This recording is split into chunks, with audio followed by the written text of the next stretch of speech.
Hello, all. Welcome to Hat Shack Studios. We are live. We are live. I am Art Thibert, 35-year veteran of this wacky comic book industry, working mainly at Marvel and DC, but have done a little stint at Image Comics as well. And I probably worked for every company there is that has ever done comic books in the past 35 years. Speaking of 35 years, oh my gosh, I'm going on 36 years in the comic industry. So that's quite a while. That's quite a while. So if there's any sign of life, as always, please, you guys, start typing in the chat. It always helps when we become interactive, we hang out. It always helps. I'm going to do some drawings. So I like to hang with people. It makes the time go faster. And you guys get to see the progress of Chrono Mechanics. So, all right, we got Gus Tyler Bush. How be you, my friend? This will be the last live stream for 2019. Yikes. Hail Art, Linkovich. I had a shop teacher named Mr. Linkovich. Yeah, he was pretty cool. He was an old guy, but he was pretty cool. He always go, you know what? You got to be careful because you don't want to lose a digit. And then he'd hold up like his hand and it'd be like, where you kind of pull one finger back and it makes it look like you lost a finger. Yeah, he thought that was funny. Yeah, I laughed. He was trying, he was trying to, lighten it up a little bit, but at the same time, be very stern. You could lose a finger. Happy New Year. Happy New Year to you guys as well, man. This is a celebration, the end of 2019 and looking forward to 2020. I look back at this year and I took some major chances this year, leaving DC Comics and the mainstream to come over here and start creating books for CG and you guys, and just making the plunge, just taking the big risk and jumping over here and doing comic books for you. And now I'm working on my second book already for you guys, and that's pretty amazing. I had a little run on the art book too, so it wasn't a separate campaign though, but there were basically 3 books. Excuse me. So that's a lot. I'd like to do more, but I am a one-man machine here, so it gets a little tough sometimes. But I am working on it. So that was Linkovich. We have Cam. Gus wishes. He wishes us all Happy New Year. So Happy New Year back to you, Gus. And we have Blue Sea Hill. Blue Sea. It's like Lucy. Hey, Art. Hey, brother. How are you? We have Simon or what is it? Simeon? I don't know. 7. How are you, brother? And sorry for butchering your name. Justin McClure. Ah, dang. Artski. I'm Polish. Yes. Happy New Year, man. This is it. This is the end. My only friend. The end. Victor Thomas. Hey, what's up? Ink Spots. What's up? I like ink spots. Well, actually, it depends on where they're at. Sometimes ink spots are not where you want them to be. Sometimes at the end of the day, I see ink spots. So looking at the spaghetti. Oh man, my daughter, we spoiled her rotten. So now she expects things even days before her birthday. So she wanted a birthday meal, and she loves my wife's spaghetti, and I do too. And it was amazing. And Amanda did some kind of homemade like garlic bread. It was pretty good. It was kind of thrown together, and she put some cheese on it and stuff. It was pretty good. It was lightly buttered though, but it was garlic, but it was homemade, like garlic cloves mixed in with the butter and stuff. It was really good. Yeah, we eat good at the Thibert household. My wife is a good cook, and Amanda is following suit. It is also my daughter's birthday today. So she's our New Year's Eve baby. We managed to get the tax write-off. So ink spots are in, wait, what is this? Ink spots are in the public area can be a problem. Yeah. We have Arch Geek. What's up? Arch Geek always sounds like a villain. Any Arch anything sounds like a villain. Happy birthday to your daughter. Yes, thank you. And I have this. I grabbed it, and it's really bad. It's a bad file. But let me show you. I'm going to screen share and see if this works. So I did this for my wife. I think Amanda was just a couple years old. And so I did this and gave it to my wife. And she cried for days. So it was mission accomplished. She used to call me Papa when she was really young. And so it's signed Papa. You can't really see it too well. But hold on. You know what? I'm going to go get the piece. It's hanging up in the bedroom. So let me go grab the original. It might look better, and I can use the camera. So that's the little monkey, as we call her. We have Razmataz. Okay, let me see if I can do this. Okay, here we go. So this is also the piece I'm going to be inking for you guys. This is page 34, I think. And here is, see, it's a lot better. So this was 99. So yeah, she was 2 years old here.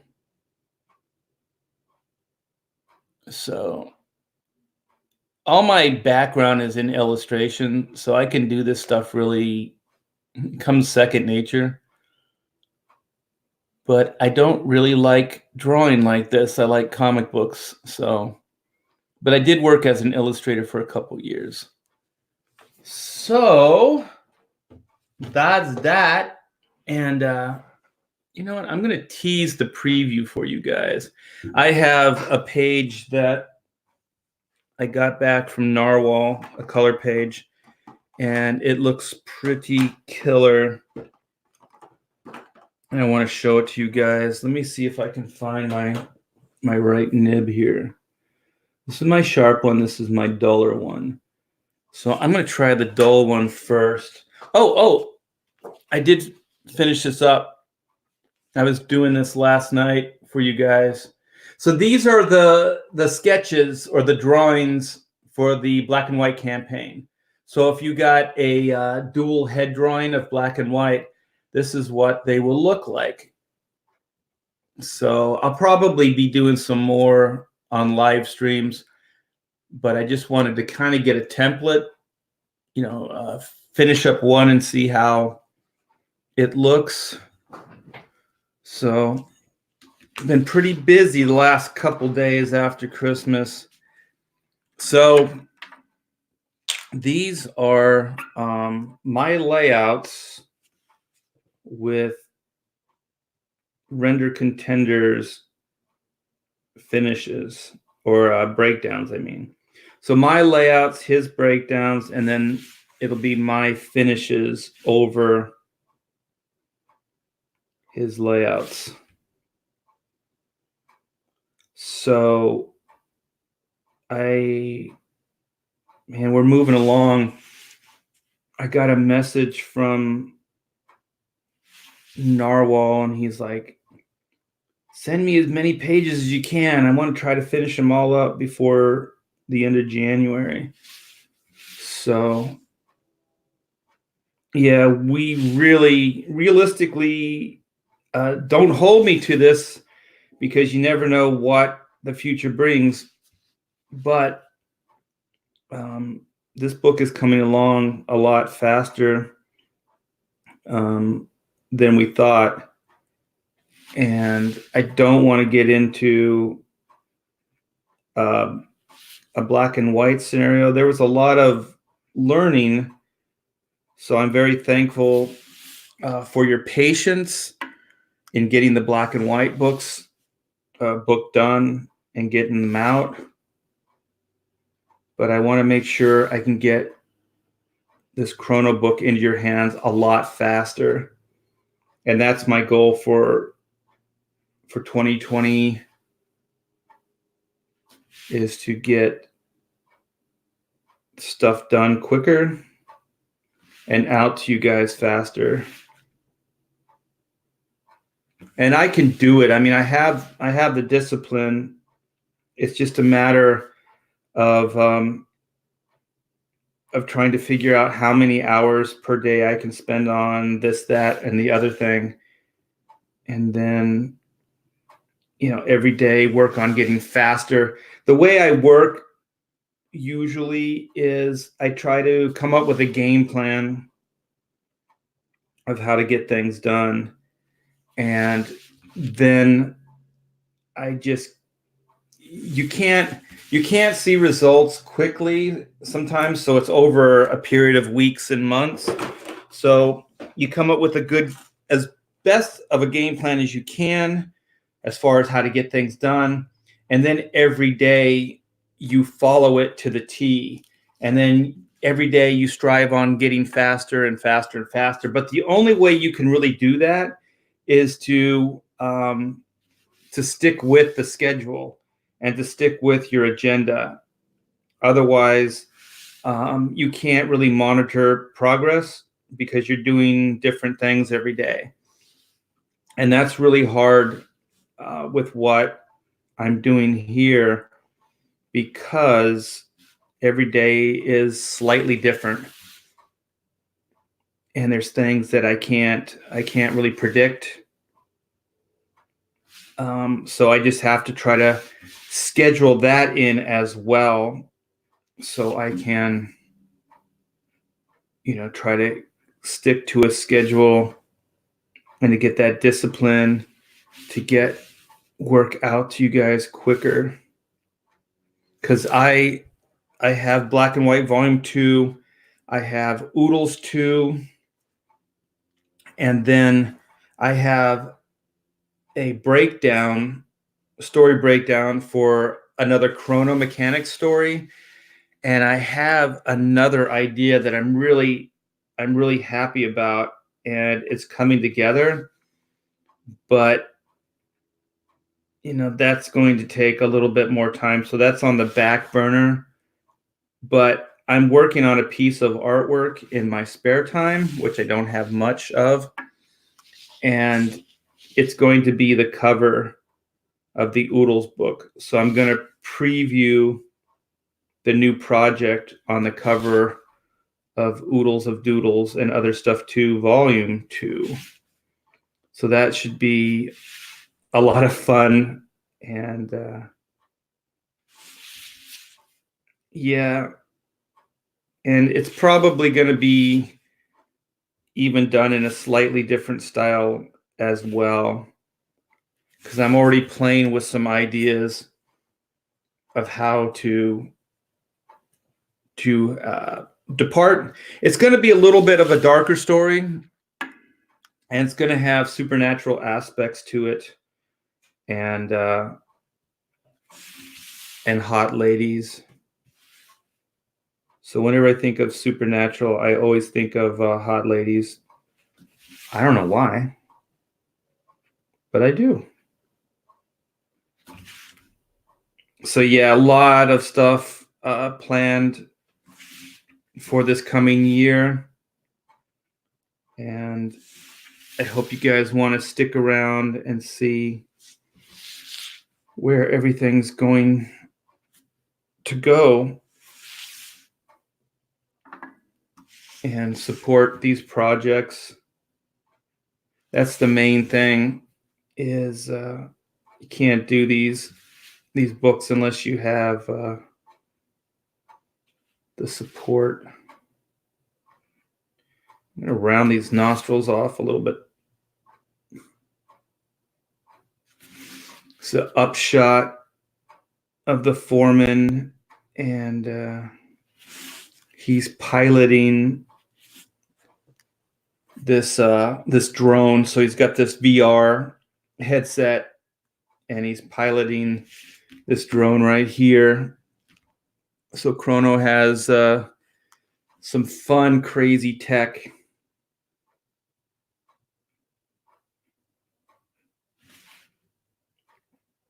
involved. Yeah. So I need to let some ink dry because I need to make this big sweep here. So I'm going to go over here, with some ink in a different area.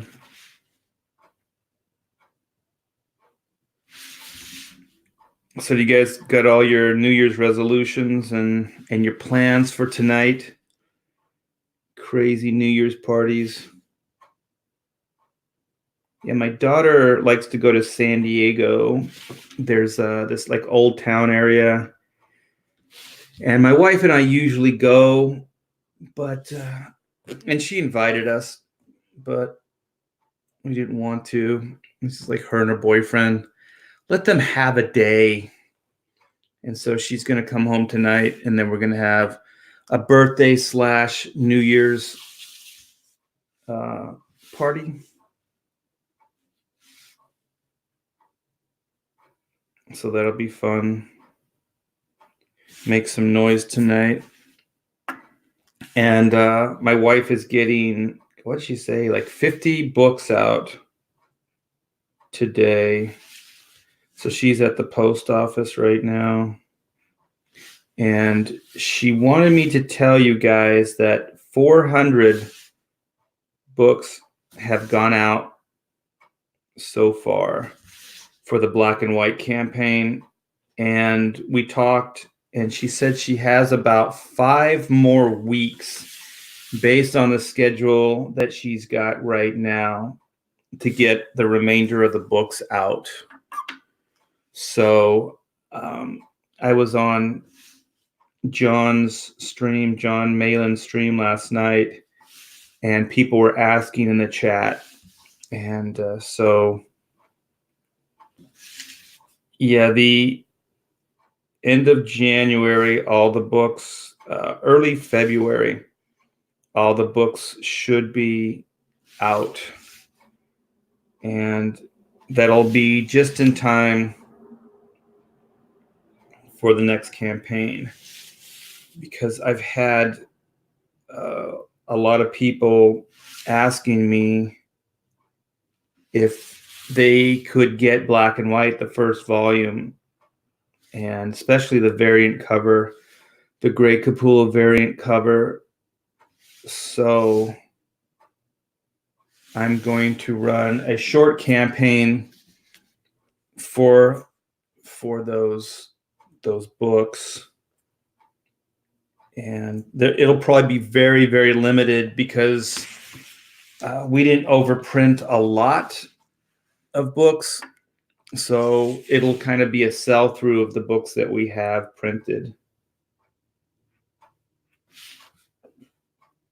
And then the art book, and then Black and White Volume 2. Which I have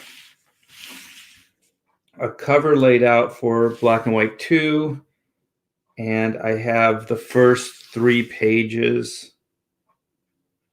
in layout form. Maybe I'll show those to you guys soon. See what you think. Get you excited for things to come.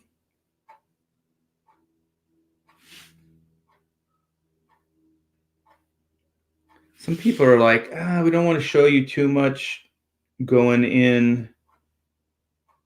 But I really like previews and stuff. Not so much spoilers, but just like behind the scenes and development stuff. It's my favorite. I like behind the scenes. They used to do this a lot because they like movies and things. They would go if it was like a technologically like advanced movie, they'd go, look at the technology that we're using to bring this movie to light. And then they'd kind of give you a behind the scenes of the technology and everything like that. And that always got me excited for the project. Like when you hear James Cameron is, working on some kind of new, VR acting or whatever, the mocap stuff and all that. And then you're like, yeah, that's cool.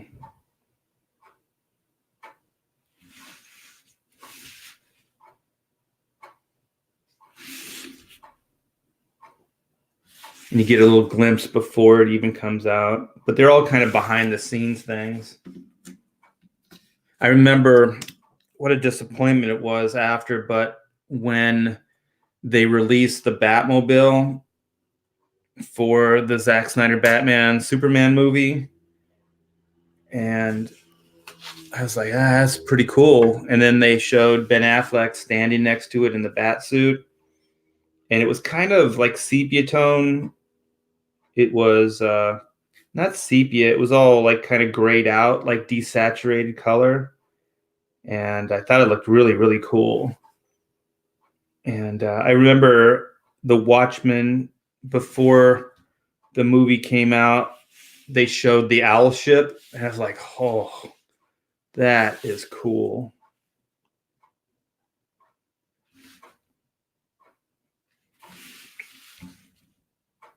So I'll be showing you guys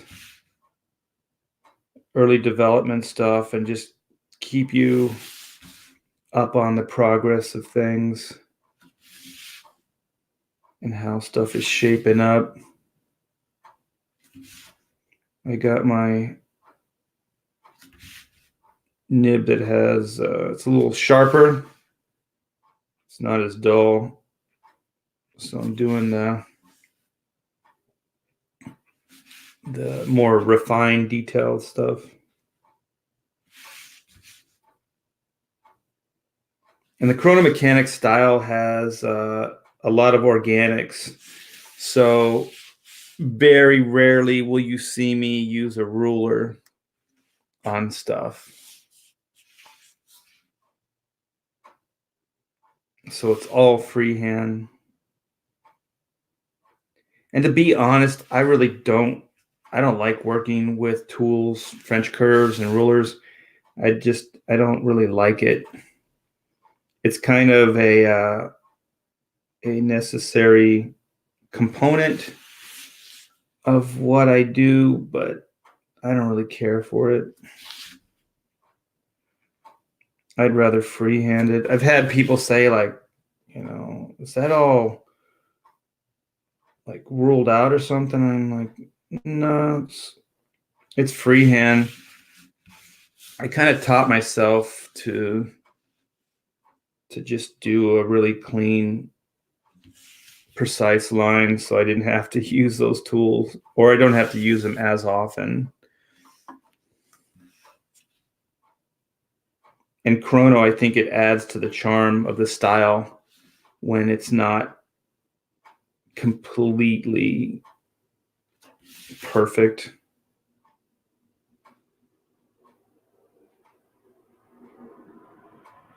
Get Skippy here. Put a little bit more weight under his nose. Man, this is cool. I'm inking on the old image paper. I didn't think this stuff was going to hold up. I have 2 boxes of this. This paper is 25 years old. It's got the image logo in the corner. Yeah, it's really, really thick. So one of the tiers we've had with the Chrono book is artwork. So I think most of the artwork has also been done on this thicker board. Some of it might be DC board, but most of it is all on this image paper.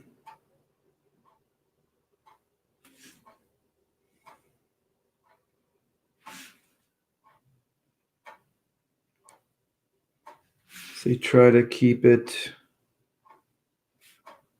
as straight as you can, but if you waver a little bit, it adds to the charm. You can't do this with all work, but it's part of the Chrono style.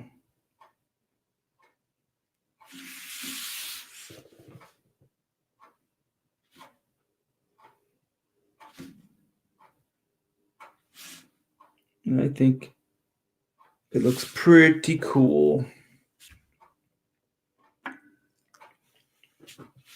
I still want to tell you what the story is going on right here, but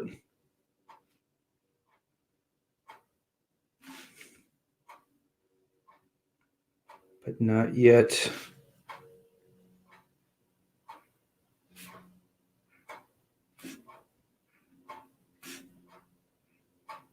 And I do have a preview page, like I said earlier.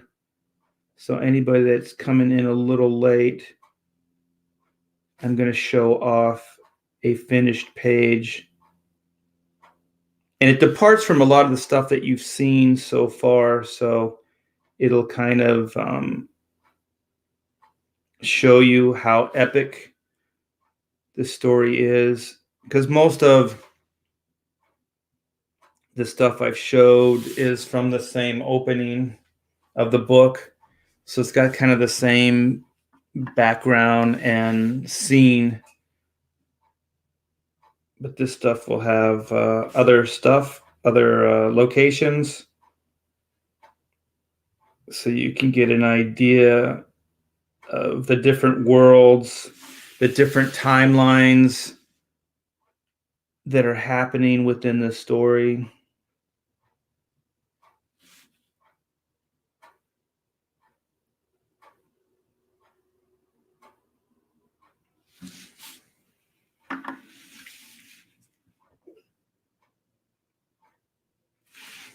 And it's fun creating worlds, and Chrono is definitely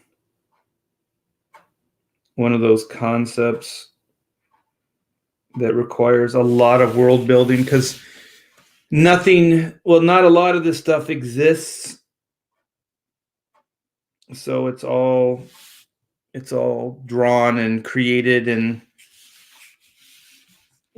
designed, because it's not based on anything. It's a brand new concept, and then the style is completely original. So there's a lot of design and work that goes into creating these worlds and these different environments. And yeah, I'm having a ball.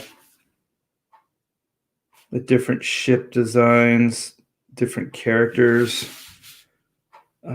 I can't wait to get into the next Chrono storyline. Is going to have a lot of like heavy machinery, like kind of bulldozers, cranes, and earth movers and all that type of stuff. And I'm going to be bringing more of that into the story. So the new one will have a lot more to do with building than necessarily repairing. Because I've kind of teased the idea. The idea is, that there's the 7 wonders of the world. And so the new idea is basically that the 7 wonders are erased from time. So they cease to exist. And so usually that is a sign that the machine is malfunctioning. The timelines merge, and just anomalies and weird stuff like that happen. And so one of the things that's going to happen in this is that the 7 wonders will disappear. So they can't figure out, like Chrono Incorporated can't figure out why, because all their data and all their, Eugene is the computer system, and he's looking into it, and they have mechanics out on the field, and they're trying to figure out why this is happening, and nobody can figure out, because all the data and the diagnostics come back, and it's all like, oh, everything's working fine, everything's perfect, except the 7 wonders cease to exist. So I'm not going to give you more of the plot, but I think it's a damn funny idea, and I get into all these different aspects, because what we're going to do in the story is the mechanics are going to have to rebuild the 7 wonders. So they're going to have construction crews out there. They're going to basically be rebuilding the 7 wonders of the world, from the ground up.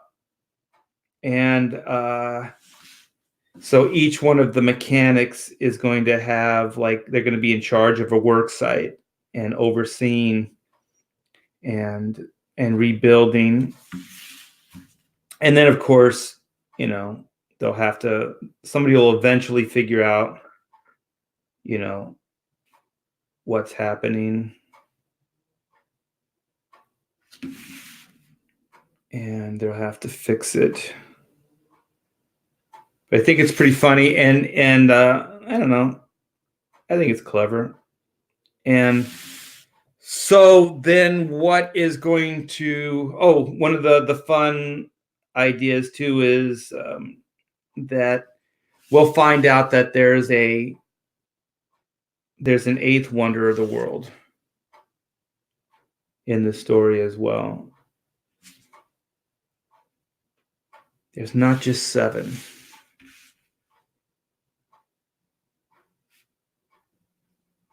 So that's going to be fun. I wish I could do all of this stuff at the same time. It's so limiting and so frustrating to have all these different ideas, and then practicality and reality will only allow you to do X amount.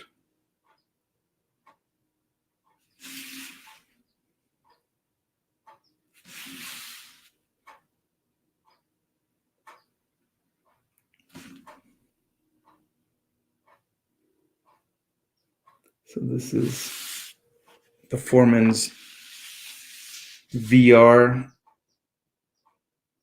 helmet.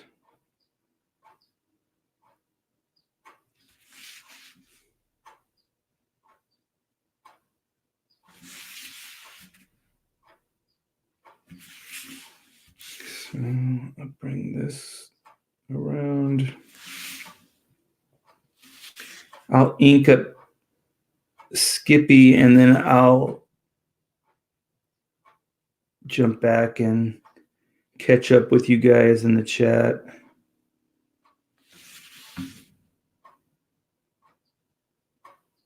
It's another thing for the New Year's is I want to get another monitor for up here so I can read it, so I don't have to stop work and then turn to the side. And then I want to get another camera, and I can have one when I'm on the computer and just talking to you guys, and then one set up over the drawing board. And I'm going to have to figure out, I'm either going to have to do some major Google search or something to try to, I got a tripod right here with the camera. This is a big drawing board. So it's not like a normal where you can just kind of set something on it easily, or have like a tripod on the side and have it come over, because I'd have to have like a arm that came across the board this way. So I can do, a floor tripod, but I haven't found anything with an arm long enough to go over the board. And I think I've seen like Jim Lee has he has two supports on left and right, and then he has this piece that goes across the whole board. Excuse me.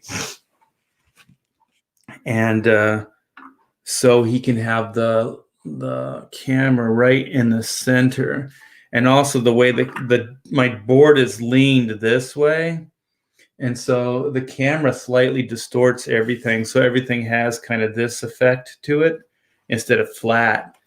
So I would also have to have like a crane that came across, or like an arm that came across, and then I could mount it so it could come straight down so it doesn't distort. And the lighting I'm kind of figuring out, and it's getting better. But the light changes constantly throughout the day.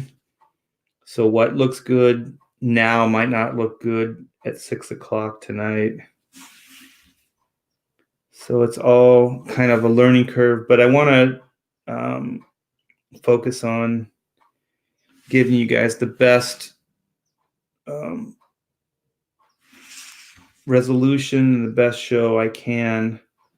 So I finally got to the point where I can start thinking about the quality of the show versus just doing the show, which was pretty monumental.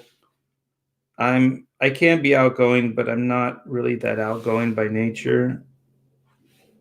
So doing these shows was a little bit of stage fright, getting over that, becoming comfortable with hanging out and talking to you guys. And now it's like second nature. I actually look forward to it now. It's a lot of fun.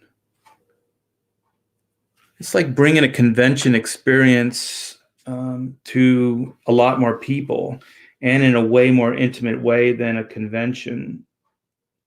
Because a convention, you can only maybe get 3 or 4 people around the table while you're working, and each one isn't really getting a great view. But this way, you guys can all get the best view possible, and I can talk, and we can interact at the same time, just like a con, which is very cool. So I do look forward to this. And to be honest, I'm doing less shows now than I used to. I got 2 shows already booked for the coming year. Actually, there's 3 shows I'm doing for the coming year. There's a show I'm going to do in Hawaii. I'm still working on the details of that. And there's Comic-Con Revolution in Ontario. So that's a local show, and I really like doing that. And I like Mike Sigliano, I should say, the guy that runs the show. He used to I think he used to work for Wizard World, and he used to help out or run the Long Beach Comic-Con, which I used to like a lot, but I think I liked it because of Mike. So after Mike moved on, I don't really do that show anymore, although I really do like the venue. It's by the Pike area of Long Beach. So there's a lot of interesting places to eat and walk around and stuff. And we used to get a hotel.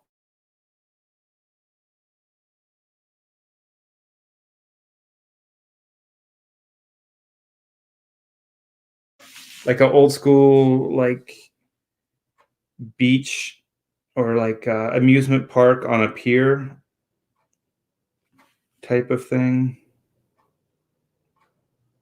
And so I liked that. And so there's and then there's WonderCon, which I'm not. I think it's still a better venue than San Diego Comic Con for me, even though I do really well at the San Diego Comic Con just as far as dollars. But man, WonderCon last year, I did really well, and so I'm gonna go back this year. And also, it's really cool because it's a local show. It's over by Disneyland, Anaheim Stadium, and so my wife drops me off like maybe a block from the venue, so she doesn't even have to get into the traffic. So she turns off before she even gets to that convention area, and then I just walk to the venue, and it's so easy. Some people they get hotel rooms to make it easier on them, but my wife just drops me off right there, and I just walk with my little suitcase on wheels and set up and do the show. So if the money wasn't as good, I probably wouldn't do the show, but the money is really good. So, and I do like, hanging out with people, and I do like drawing at the table, but oh my gosh, I used to do so many drawings at the table, and I didn't know any better. And by the end of the day, I'd be so burnt out. I'd be so tired. It's a lot of focus. And so now I do the show, and I maybe do, 3 to 5, drawings per day, I mean. And then I take pre-con commissions so I can, draw for more people without like the stress of trying to get them all done at the end of the day. So I've kind of learned over the years of how to make it easier on myself at these shows. So I don't think I'm going to do San Diego Comic Con. I enjoyed going last year. I just went as a fan and hung out with people, but I don't think I'm going to do it as a professional. It's a lot of work. It's 5 days, man. WonderCon is 3 days, Friday, Saturday, Sunday, I think. But man, San Diego, and just getting stuff to eat, and it's a lot of effort. So last year I went with Kyung Lee, and we just went up for a day. So that's what I think I'm going to do again. Just go for a day, hang out, and then just come home.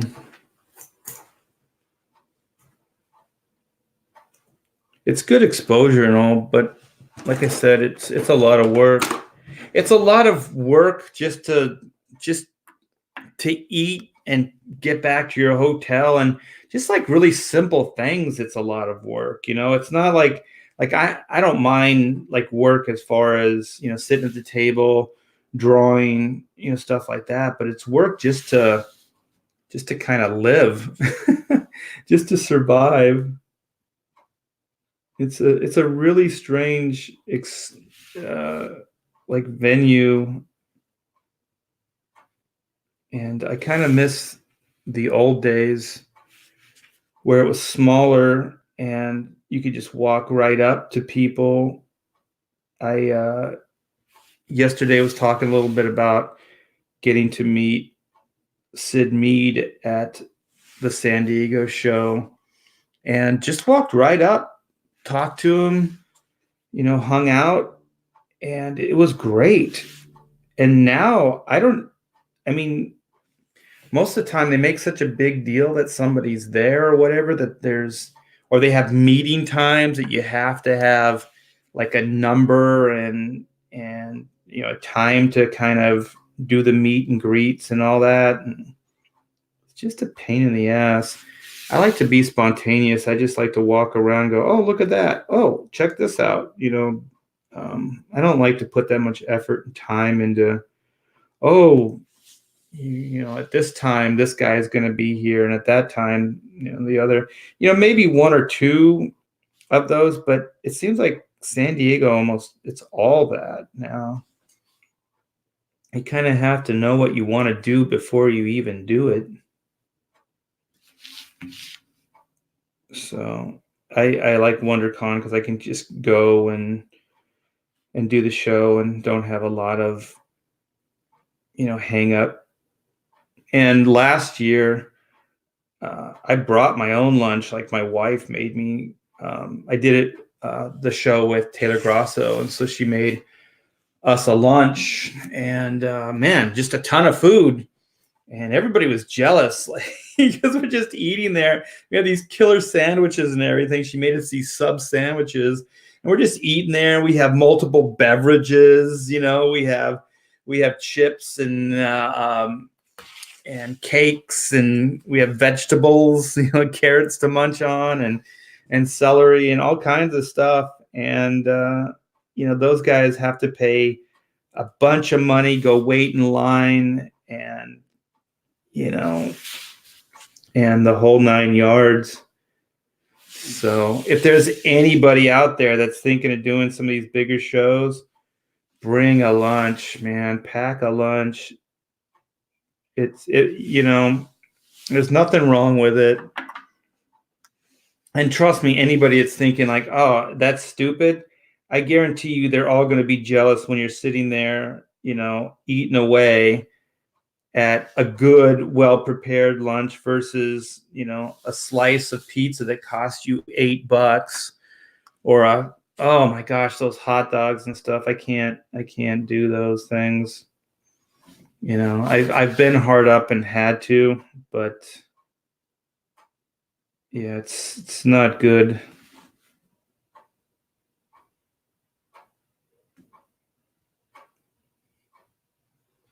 It's not good at all. Oh, I said I was going to check out the chat. Let me, I'm going to, since I'm already in this mindset, finish this up. I'm going to kind of do the dot dash as it goes back here. I'll zoom in and show you. So this is kind of a chrono method of establishing depth. So you can see how the lines are more complete in this area, and then they kind of become more dissipated and more dot dash as it goes back. And that's kind of a little trick to show diminish importance, I guess. So let me see. I'm in the chat now.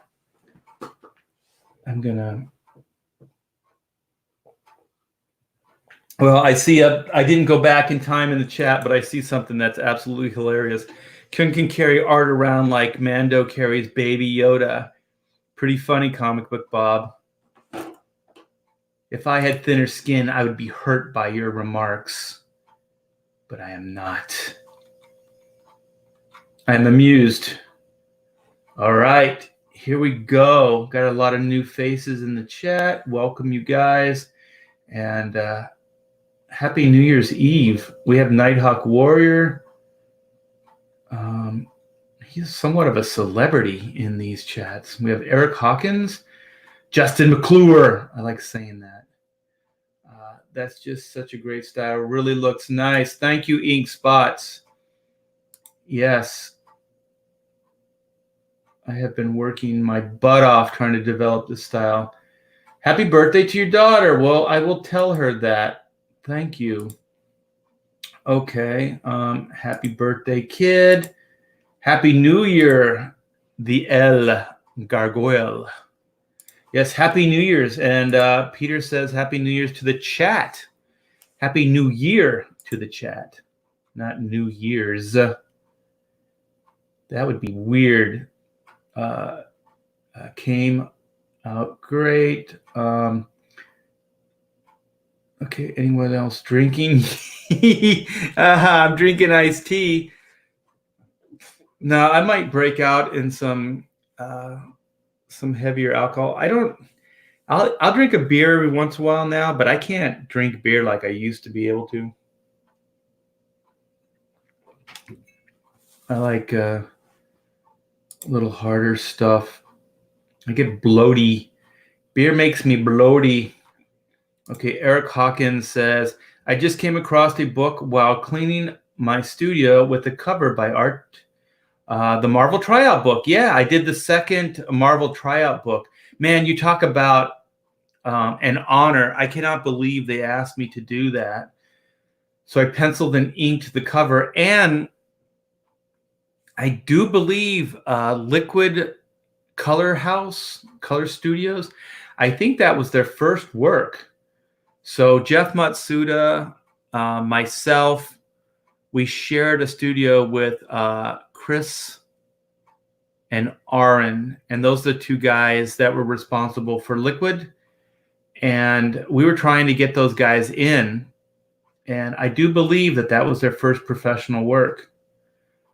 I was like, hey, how about these guys doing the color on this cover? Actually, the first Chrono Mechanics color piece was done by Liquid, was done by Aaron way back in the day. No drinking yet.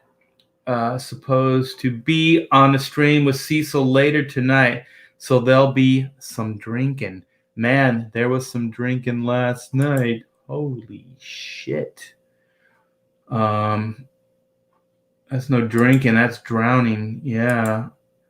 Nighthawk says, Happy New Year to all and to me. Thibert. That's not how you spell my last name. Show some respect. Art, please check mail on Black and White campaign when you can. Check mail. Did you send me a message? I will. I usually get back, if it's through the website, I usually get back within a day or two. But I will check. It sounds urgent. 5 weeks, that's a lot of shipping. Yeah. But when she gets focused on something, man, she gets things done. That would be cool. Yeah. But this will be the last shipment for this year. That made a great sad Batman meme. I don't know what that's for. Ain't no time for a ruler. I hear you, brother. Screw the ruler. That's what I say. Screw it. That's skills. Mad skills. Cool hand, Luke and Art. The master. Thank you, guys. You guys are good for the ego.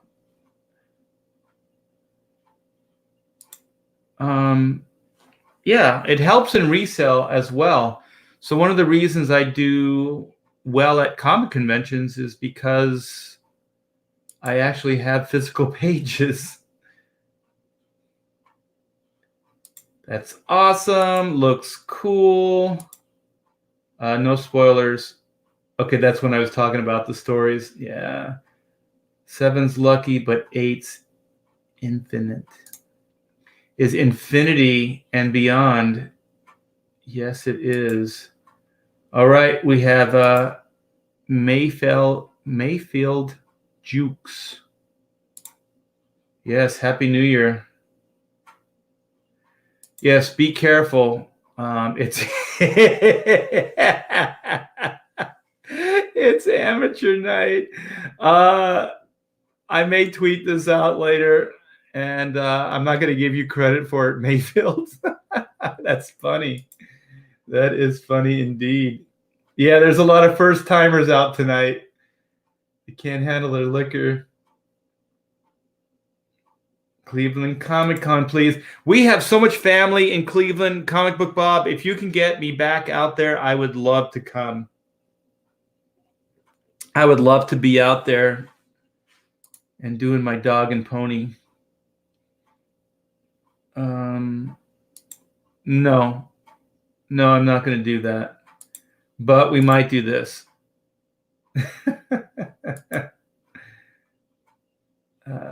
Great art.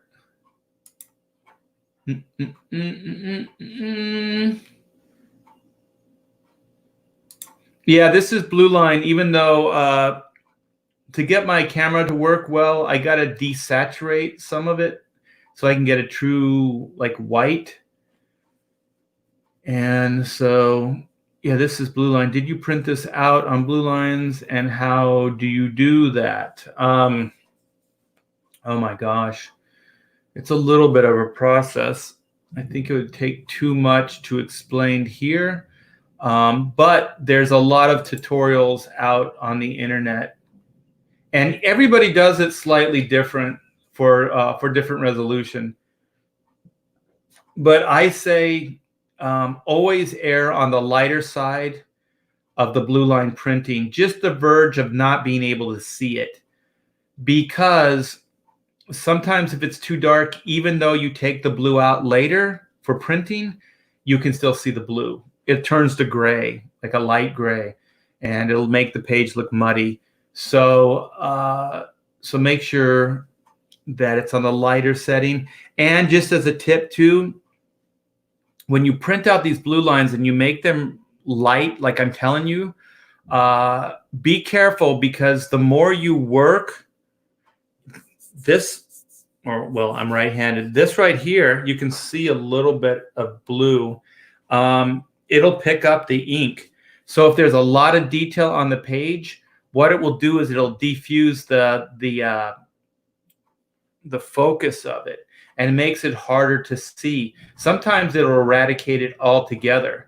So just be careful of that. So if it's a really detailed page, like when I used to do when I was working on Action Comics with oh my gosh, Steven Segovia, I would ink the details first, the small thin details, because those things would go away the more you work on them. So just be aware of that. Oh, cool. Well, tell him happy birthday. That is cool. Hey, we got my buddy DeWolf in here. Hey, Todd, what's up? Doing the work. Art is always on it. Yes, you got to be. You got to be.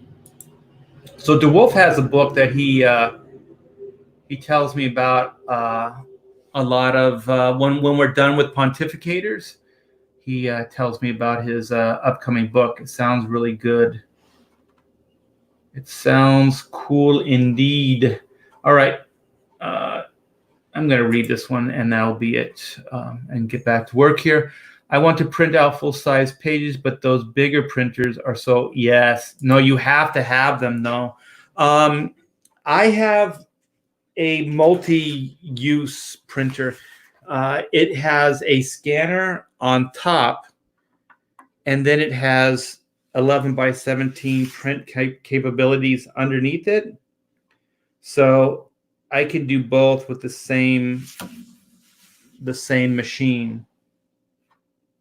So I can print out my page, and then I can scan it after I'm done. And they aren't cheap.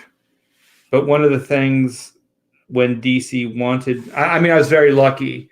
When DC wanted me to start blue lining to save them money, I said, if you want me to do this, it's definitely going to save you money.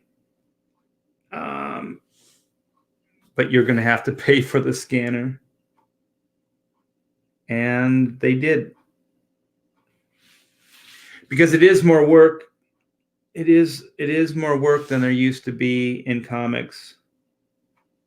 So one of the things, we used to do is, well, all we would have to do is open a Federal Express box and start inking, and then put the page in a Federal Express box when we were done and ship it out.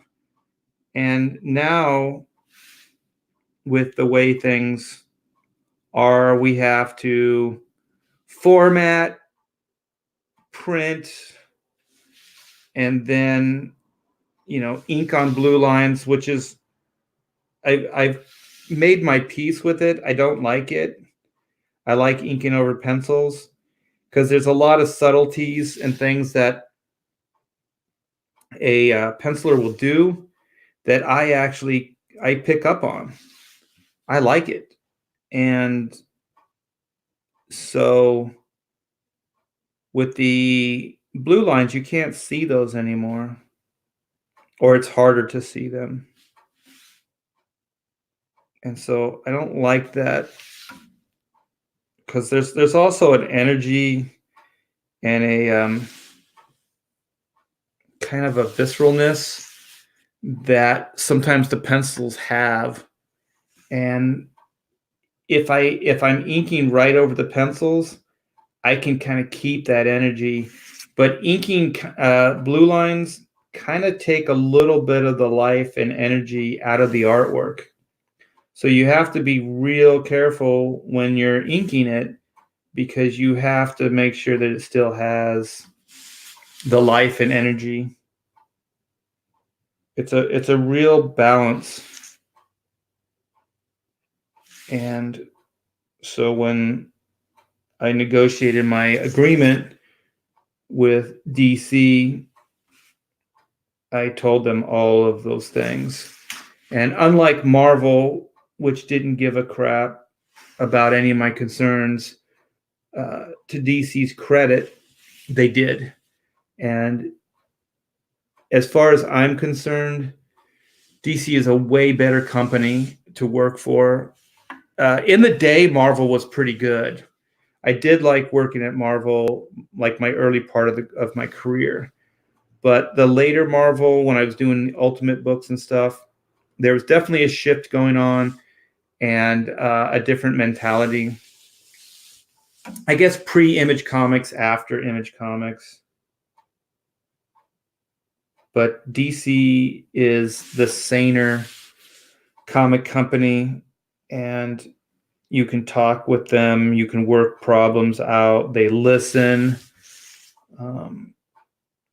Marvel just doesn't really seem to care much about the freelancer at all. At least they didn't with me.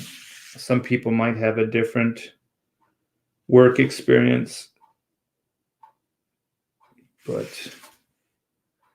I've heard a lot, and there's a lot of people that when you have private conversations, say things about Marvel. And I'm not going to name names, but there is talk, and there are a lot of people, freelancers, that just aren't, completely happy with that company and working for them.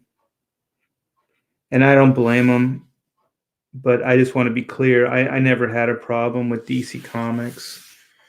I like everybody over there, and I liked working with all the talent and editors. There's only one editor that I didn't care for at DC, and he has since been fired, I believe. So I do not shed a single tear for that guy. I know that sounds harsh, but he made my life harder than it had to be. And I don't like people like that. If comics cannot be fun, then why the hell are we doing it, man? I don't understand when people get, this is where I'm going to get all kind of pissy about it, is I don't understand why people get so like uptight and crazy about like, oh, you have to do it this way, or they get all authoritative is it authoritarian, I guess, and they just make the work experience hard and and uptight and things like that. And I'm always like, listen, I'm not without skills. I had a career before comics in the arts. I could have one after. I choose to do this. I choose to work in comics, and the reason I do is because I like it and I like to have fun. So I don't get paid as much as I do if I did illustration or advertising work. I could make more money, but I do this because it's fun, because I like it. And I take a pay cut for it. But for the most part, if you're in a good, with working with good people, it's a lot of fun. But there is that person every once in a while that's got to take away the fun of it. And I remember talking to this guy, this editor, and just saying, listen, man, if this isn't fun, then why the hell am I doing it? You're taking all the fun out of it. It doesn't have to be like this. You don't have to be such an a-hole and a taskmaster all the time. Like, he had like such trust issues, and I'm like, I've been doing comics longer than you've been alive, and you're questioning my integrity. Like, just do some logic here. I wouldn't have a career if I just made, a habit of screwing editors over. There's no reason to treat me this way or to talk to me in this manner. And yeah, and it's the only time I've ever gone over somebody's head and complained to upper management. So I sent Bob Harris and Dan DiDio and Jim Lee an email and told them about this guy. And it's the only time I ever did anything like that. I'm usually a pretty live and let live type of person, but this guy was a complete a-hole, and he was making my life unbearable for no reason at all. God, I want to say his name. You guys want me to say his name too, don't you? Well, I'm not. So there. Actually, I think I did say his name on one of Ethan's streams. So if you're familiar with some of the back history, you might know who I'm talking about. Okay. So I got my ship pretty much blocked out. I'm going to finish up my background on the third panel. Yeah, and I'll probably bot back and forth on that second panel. The third and second.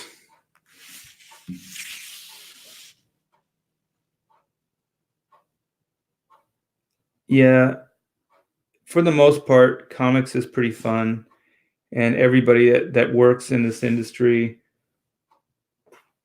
just wants to have fun. They're like a bunch of big kids.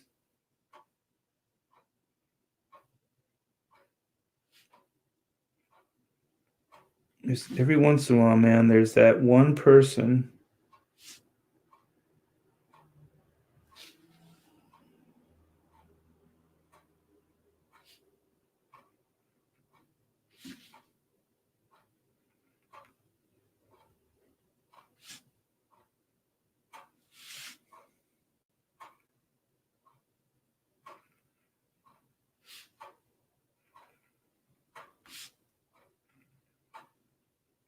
being too quiet.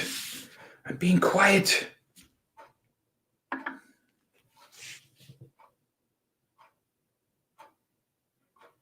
So, do most of you guys go out, or do you stay in for New Year's?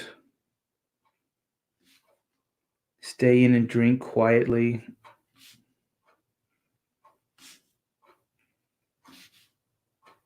my favorite part is just going out and yelling. Sometimes I wish I lived in a more rural area where I could just go out and just fire a gun into the air. Just like, Happy New Year, blam, blam, blam, blam. Blam, blam, blam. Happy New Year. We all, we all need our thing. We all have our thing. That would be mine. All right, in the chat, a 1 for everyone who shot a gun in the air on New Year's. I need to know. New Year, I should say. New Year's? New Year. It's a new year. Okay. I'm going to put my pin down in a minute.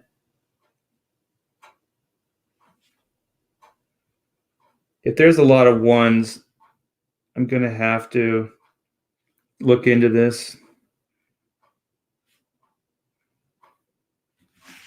It seems fun.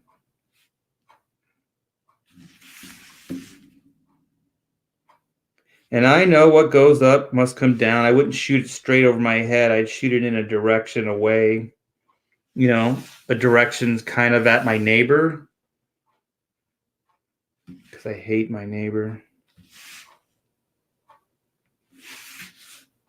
Yeah, you'd have to live pretty far away from people to be able to pull it off, but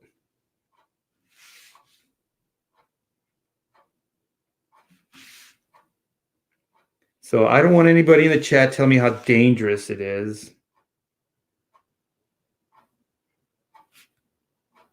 I just want to do it once. All right. 1 for everybody who has shot a gun overhead. No one. Not this year, but oh, wait. I got to go back further. All right. There are some ones here. All right. Breaking it down. Don't report me to Dan DeDito. Oh, I will, Durakin. Just stay in. Never saw a point in New Year's Eve. When I was younger, man, I used to go to the Queen Mary and used to go to these rock concerts. One time I even went to Las Vegas. So I used to do all this kind of crazy stuff, being around a lot of people. And I must say, most of the time it was pretty fun. But I don't know, the older you get, the more you go, but look at all that you have to do to get there. The traffic, all the people, all the craziness. It's nuts. Oh, Mayfield shoots off fireworks. That's cool. I have to work tonight, so staying in. Oh, man, that's a drag. I'll probably work too. Oh, man, Comic Book Bob's cool. He has done it. Ink Spots has done it. Okay, shooting in the air is a waste of ammo, man. No, man, it's fun. It's fun. What isn't a waste? Like, how do you feel about, like, if you shoot a target, is that, or do you only shoot to kill, Central Scrutinizer? Is that your thing? If you don't have a target, then it's not worth it. Is ammo expensive? Maybe Central Scrutinizer is just thinking about the bottom line financially.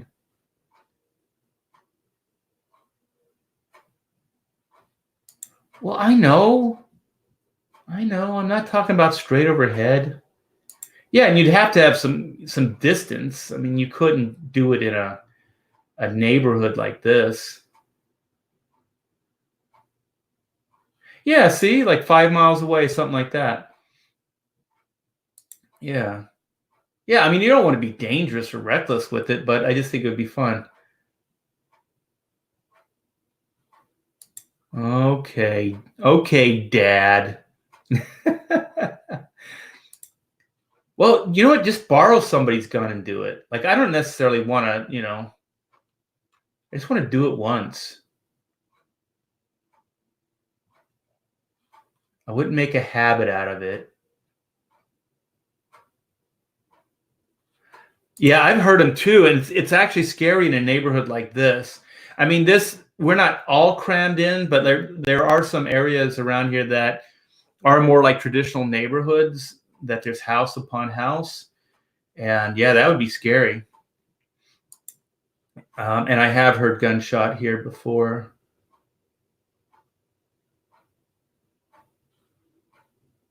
Like what? It sounds like a threat. There's a guy would shoot a small scale can. Ooh, oh my gosh. A small scale cannon every New Year. Wow. That'd be cool. Like a musket.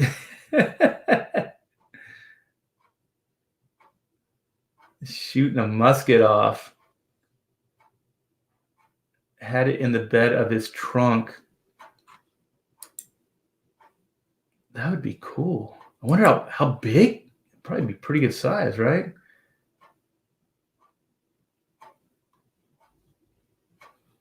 Yeah, I'm just talking about just blowing off some steam, though. Like the thing is, I feel the same way about this as I do golfing. Like I don't. The focus to to go golfing is too much. It's just too much work.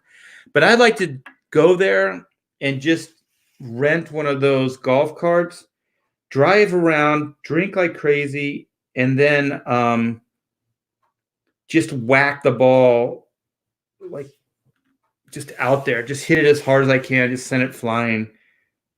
Yeah, I wouldn't want to focus. I wouldn't want to do any of that. I just want to goof off. I guess that's irresponsible. You could probably hit somebody with a golf ball. Well, that wouldn't be the goal. I wouldn't want to hurt anybody, but I think it would be fun just to, go there, send a ball flying.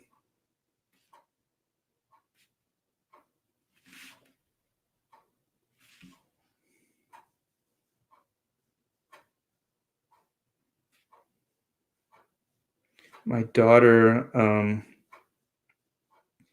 she does these modeling gigs, so she did this one. It was some kind of not crowd fund, but it was some kind of like charity golf event, and so she went and she served drinks to all the golfers and stuff, and she said she had her own golf cart and stuff. She said she had a good time.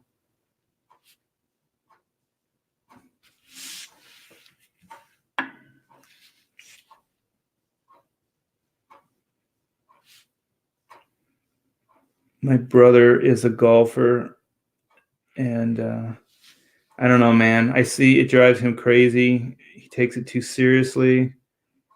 If I'm gonna do something recreational, I don't want it to be like that.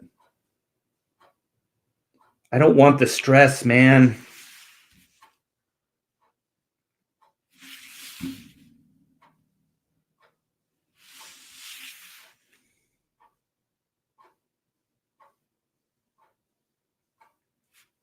What could I do to annoy my neighbors tonight?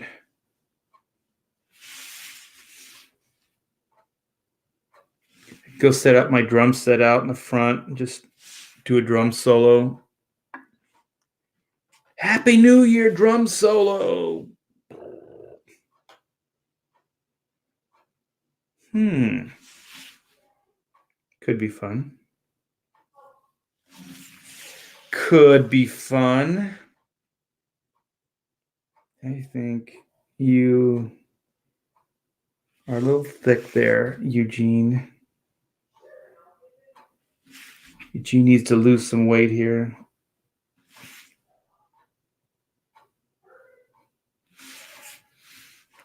There you go. There you go, Eugene.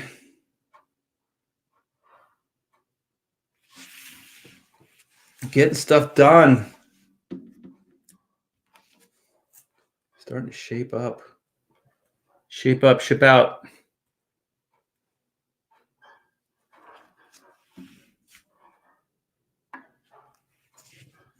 Okay.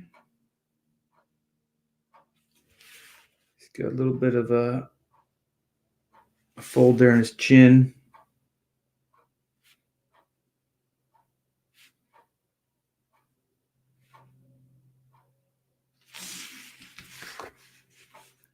Get Eugene's glasses. Yeah, I thought it'd be funny giving a hologram glasses.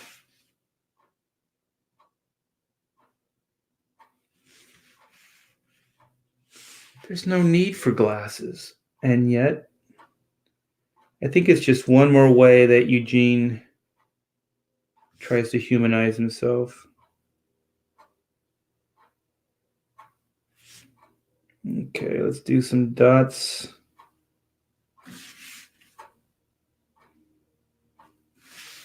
Some dashes.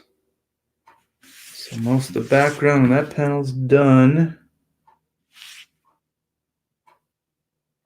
Oh, if you guys could, please give a thumbs up. I do appreciate it. It helps the channel. And if you know anybody that likes this kind of like comic book content, stuff like that, if you could turn them onto the channel, I would greatly appreciate it. I think I'm only two subs away from 280. So 2,280.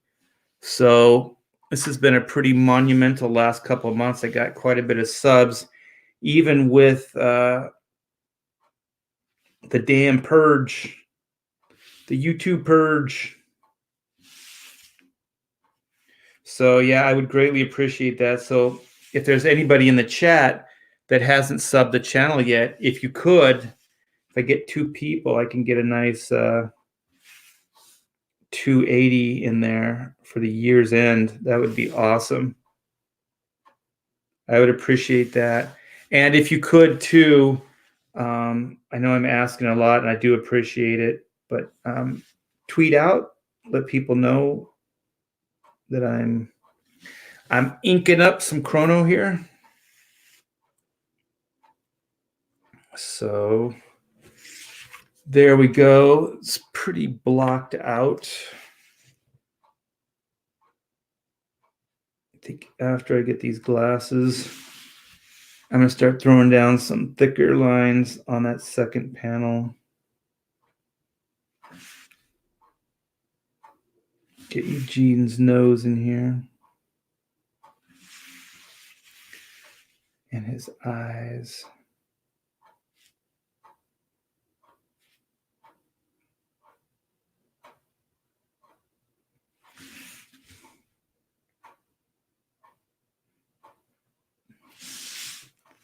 Cool. Yeah, we are coming along on this Chrono book. We are getting pages done pretty quick. So this book is in a lot better shape than I thought we would be. So I'm real happy with that. There's a lot of dedication with everybody working on the book. So I'm pretty happy. Pretty happy. Let's get Skippy's glasses blocked in.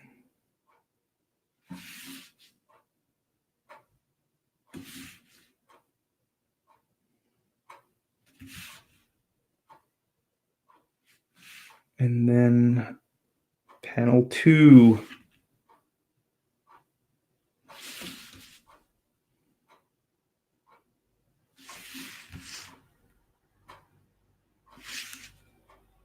I have little goals for myself all the time. Ink the glasses and then go to panel 2.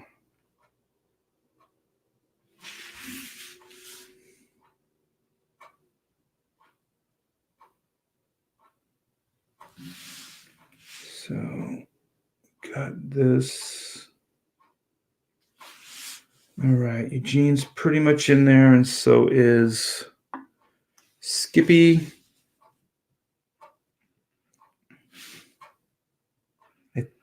I'm going to get my thicker pen for this. It's a big area. I need a thicker line.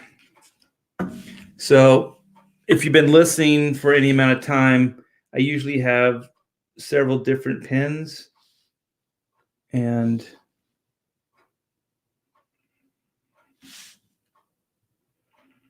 some of them give me different thicknesses and different qualities.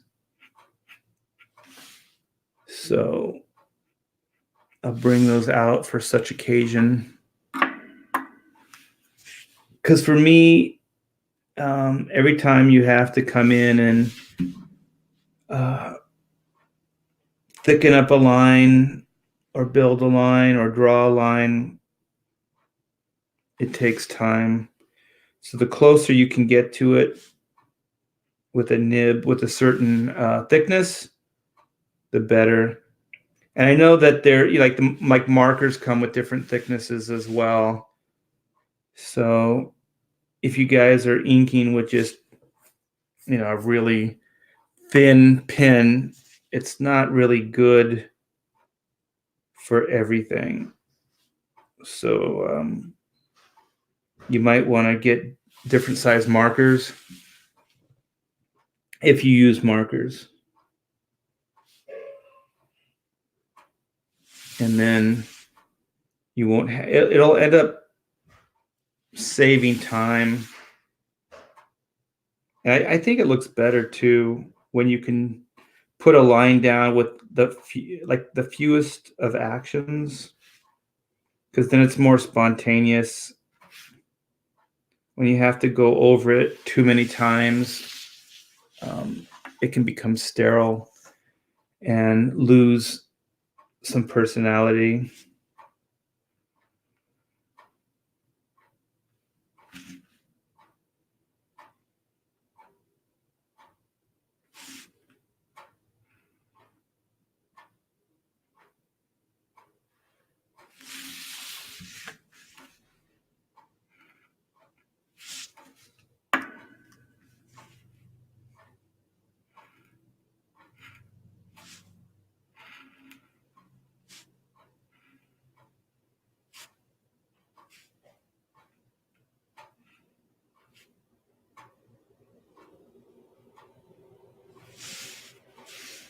Okay.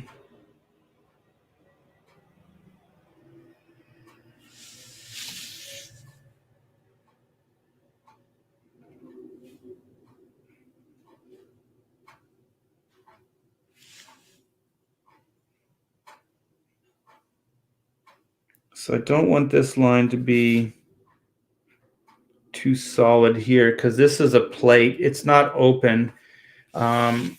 It was in part of the story. It was broken open, but now there's a plate welded here.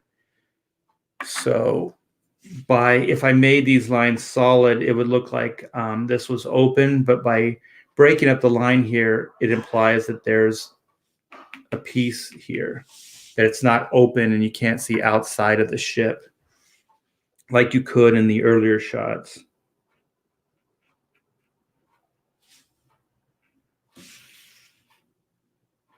So always, when you're working, always think of storytelling, always think of clarity. And even when you're inking, never just go into autopilot. There's always things that you can do along the way, whether it's coloring, inking, lettering, after the initial penciling is done.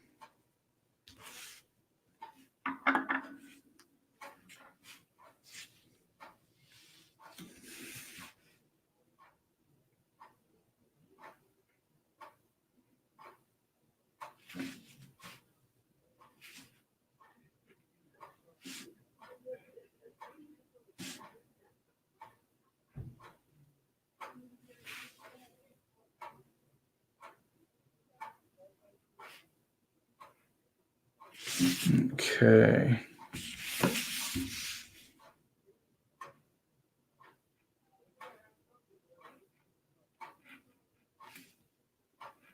So I want this to be a little more solid than the line behind it.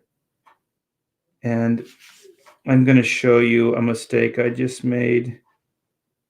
And I usually fix these mistakes towards the end, but I want to do this just to dramatize something. The reason I usually do the whiteout at the end of a page is because if you work over the line, sometimes you can make it dirty. Like the whiteout will collect dirt. And that's why I usually use it last. Because if you put your hand over it, it will collect dirt. So here it is.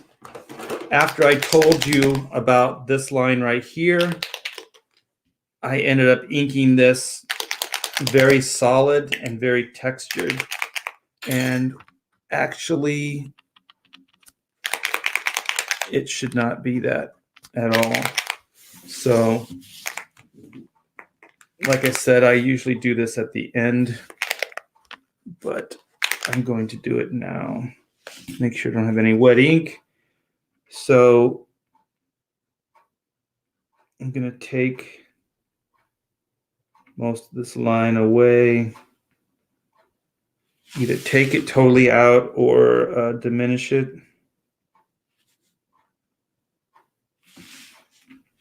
Okay.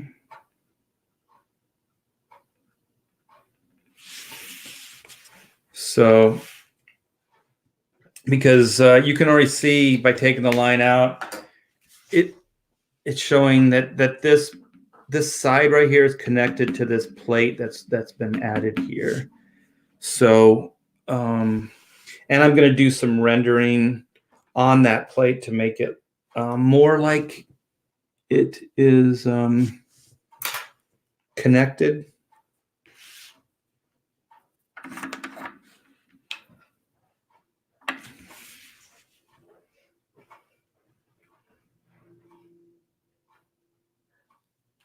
Hello. You want to tell the chat hello? Hello, everyone. What have you been doing? Oh, at the post office. What were you doing there? Mailing out 50 more black and whites. Hells yeah. And I am now doing it in relays. So I take 3 or 4 bags at a time, but I only take one in at a time. I stand in line, put those through, go out to the car, get another one. Is that so nobody yells at you again? Like yesterday, yes. You have so many. Yeah, I stood in line 3 times. I'm trying to be fair here. Hey, I want to wish everyone a great new year. You guys have been awesome this year, and it's been so neat coming in. I sneak in every once in a while, say a few words, and run away. And then sneak out. Yeah. You're like a ninja. You're stealthy. I know, I'm stealthy. You're stealthy like that. But it's great. I love you guys, and I pray blessings on you all for the coming new year. And now I'm sneaking out again. Wait, I have to ask you a question. I'm asking everybody in the chat because we definitely grew up in different areas of the country. In West Virginia, where you grew up, did you guys ever shoot guns in the air? Yes. Yes, we did. Did you ever do it? No, I was never allowed as a little kid to touch the guns. So, but it was fun to go out and hear it popping because where we lived, there was no one for miles. So, yeah. Did other people? Yeah, I did. Guns? I did a poll in the chat, and there were a few that had, because I said it's kind of, I don't know, it's not a major bucket list thing for me, but I think it would be fun just to, the reckless abandon of just firing, shots into the air. But, I mean, within, you don't want to shoot them straight up so the bullets come down, and you want to make sure that there's, the proper distance between you and the next living person, so you don't hurt anybody. But I think it would be a lot of fun. Go to a shooting range. That's how I learned to shoot. I've shot a gun before. I'm talking about shooting a gun in the air, just like the reckless abandon, like Happy New Year, bam, bam, bam, bam, like that kind of thing. Yeah, it's not the thrill of shooting a gun. It's like yelling Happy New Year. You know what'd be cool is to do like what's his name? Camacho, President Camacho or whatever from Idiocracy, and just have an automatic weapon and just Happy New Year. You and Amanda like that movie way too much. It's a good movie. All right. So she's sauntering off. Are you sauntering? I'm scampering because I spilled my tea all over the floor. On the floor or on yourself? Both.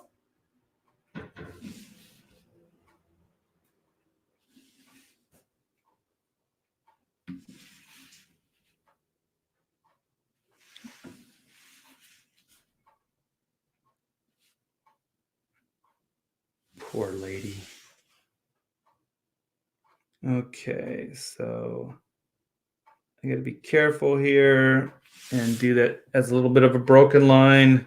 So hopefully when the color hits this and stuff, this will look like it's in like a plane like this, and that this is coming forward, and that this connects with this in a more solid way.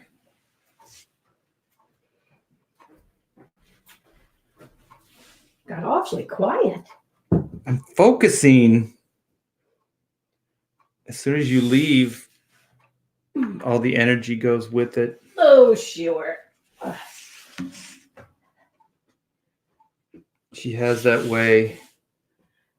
My energy is going to clean up my mess.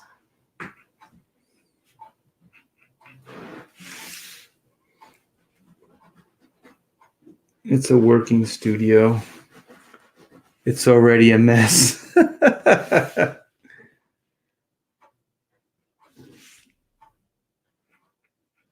What else have you guys been talking about today? Chrono Mechanics, inking. Best comic ever. The greatest comic ever.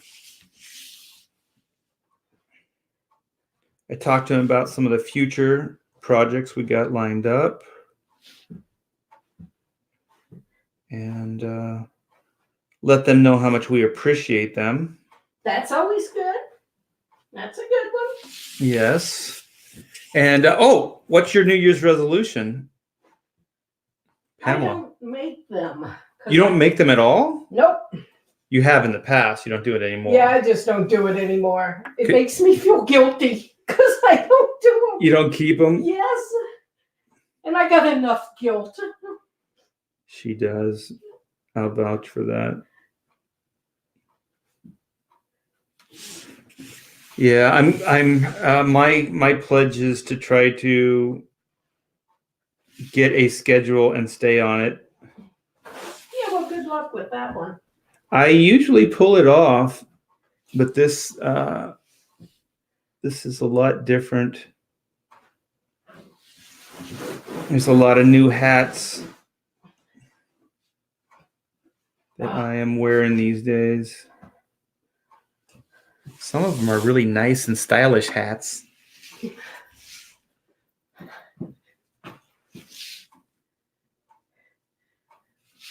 Oh, Kevin says that it's only 35 minutes to 2020 in the UK. Oh man, he's gonna be shooting a gun. We'll get to let us know, Kevin, when you start firing your firearm. Or do they not have guns in the UK? They have nightsticks. The bobbies have clubs.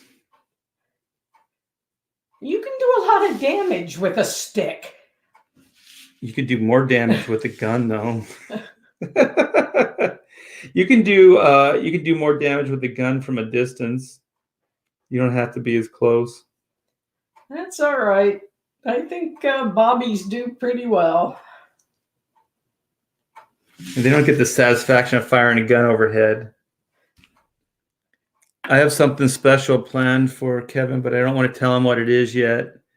I have a little thank you that I'm doing for you. Kevin is probably Hack Shack's biggest supporter, and I do appreciate it. Yes, we do. All right. Well, I did the best I could on my tea, which stains. It does stain. It's the British in me. She is like a teetotaler. I love tea and crumpets. My scones, I don't make good scones. But she does make good scrones. Yes. The best scrones in Corona. Ink Spots says that his resolution for this year is to cut down on the crack. He's weaning himself. Yeah. Don't read Ink Spots, man. He's a delinquent. He's up to no good. His shenanigans. Kevin says that the fireworks they've happened, and that they're in 2020 now. Oh, well, Happy New Year, brother. I appreciate it. Giving us the update. Durakin says his goal is to outsell you by any means necessary. Yeah, it's funny because I think of Durakin as a friend, but whenever he talks to me in a chat, it's always like he's my arch nemesis. It doesn't. That always sounds like threats. Ink Spots says, "Aw, thanks, Art. I love you too, brother."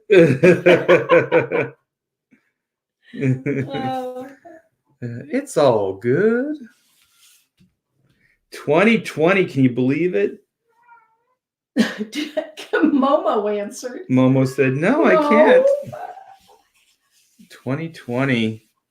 You know what? This year is going to be sharp focus, as if it was in 2020. Oh, that's a good one. My vision is going to be sharp. It's going to be 2020 this year. That's a good one. It's not bad. Where'd you hear it? Hey, I just made it up. God, you never give me credit for anything. I'm a wife. I'm not supposed to. Okay. I'll remember that. All right, here I go. You have to remember, I know where you sleep. All right. I'm getting hungry. Lynn and Ellie just brought us a whole bag of lunch meat and cheese. Oh, is that who you were talking to downstairs? Uh-huh. Oh, okay. Well, it looks like I'm going to have a lunch meat sandwich after I get done here. I want to block out the majority of this before I take off so I can get a sense of completion.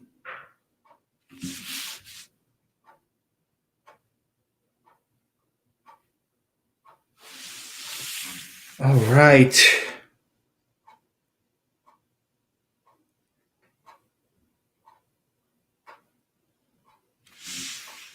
Okay, now I'm getting into little details, which I really wasn't going to do yet.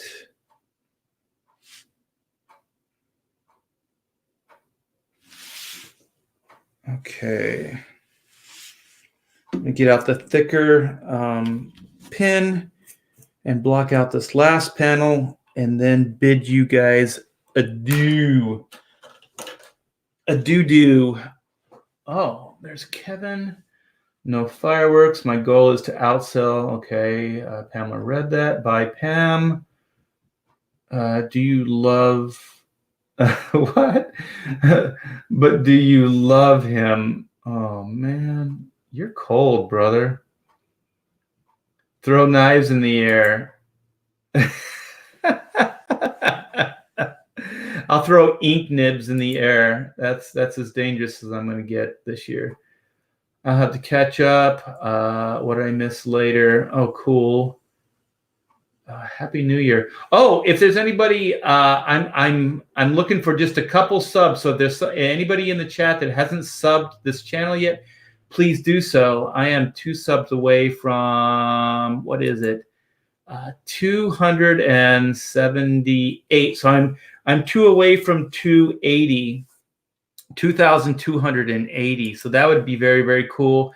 And if you haven't given this chat a thumbs up, I would appreciate it. It does help the algorithm.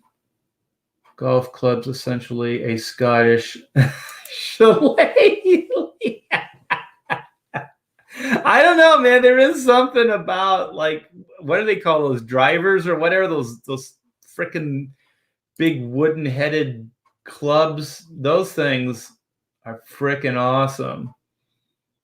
I've only been once. They have those driving ranges, right? You just get to whack the ball. That's a lot of fun, man.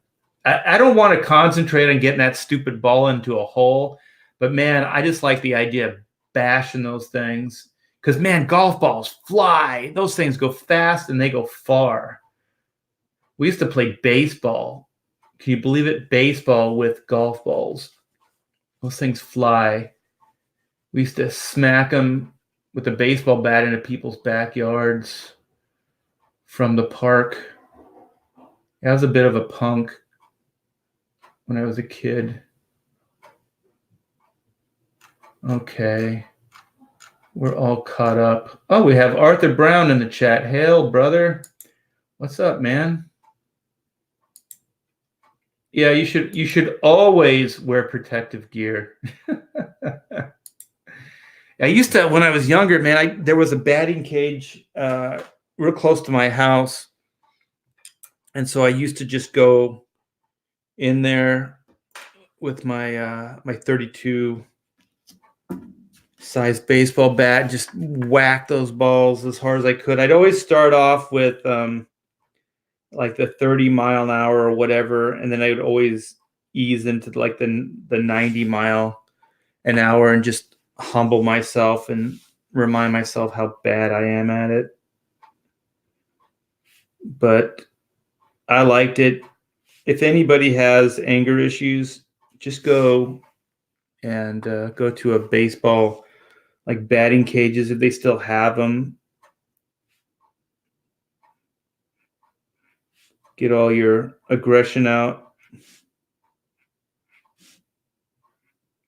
The only thing I don't like about them is my baseball bat, the bat. I took pride in it, and when you start whacking those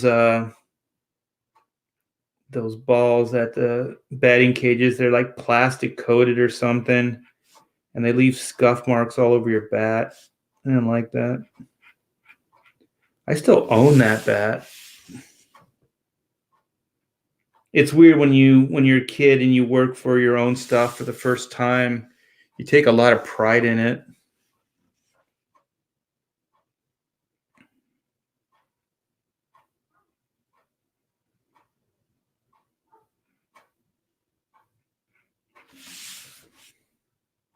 So I used to like doing that.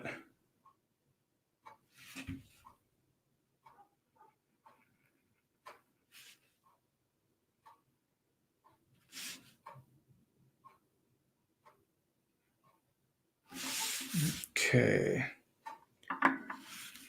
So this little readout here that I'm inking now is a pretty big reveal in the story. I'm not going to tell you. And you know what I should do while I'm waiting for this, because I'm throwing down a lot of ink while I'm waiting for the stuff to dry. I should show you that page that I've been teasing.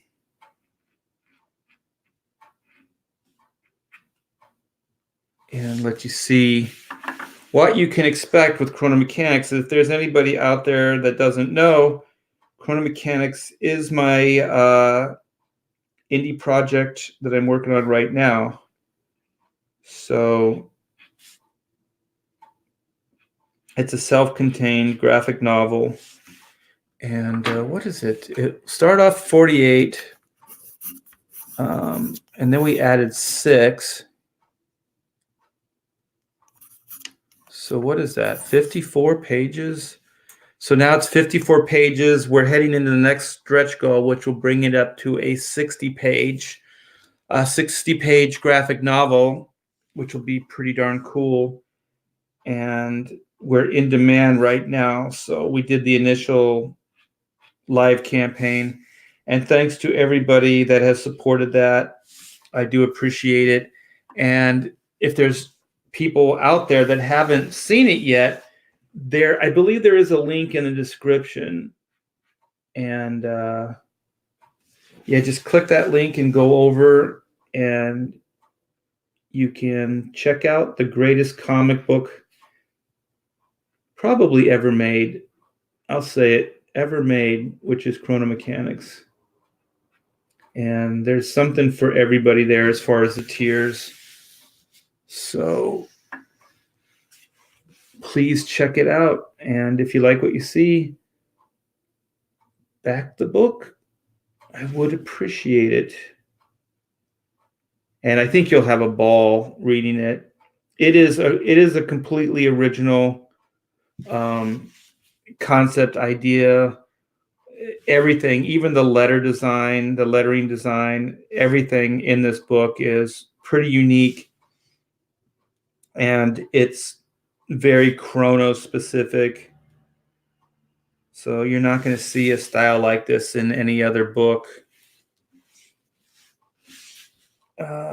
Ink is taking a long time to dry. So I will show you that page while I'm waiting for that ink to dry.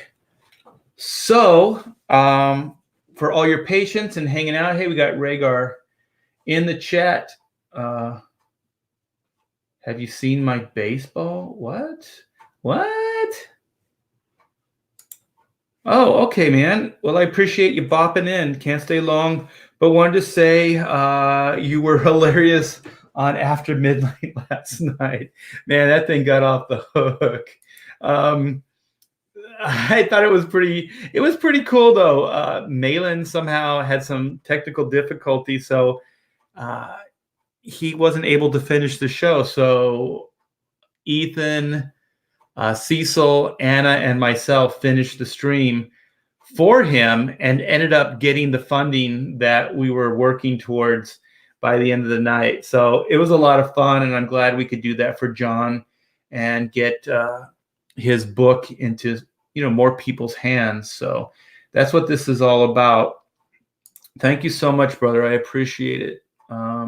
You always got my back. Thank you so much.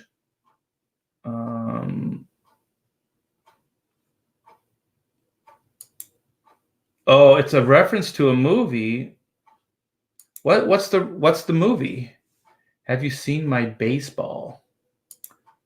Well, while you're answering that, I am going to share the page that I have been teasing for the last couple hours. Screen share, click, click, click. That's the kid. And that's not what I wanted to show you. Here it is, man. This is the newest Chrono page. And wow, it came out so killer. I can't wait till you guys can read this. Oh man, this exchange is hilarious. It's so freaking funny. Yeah, I can't wait for you guys to read it.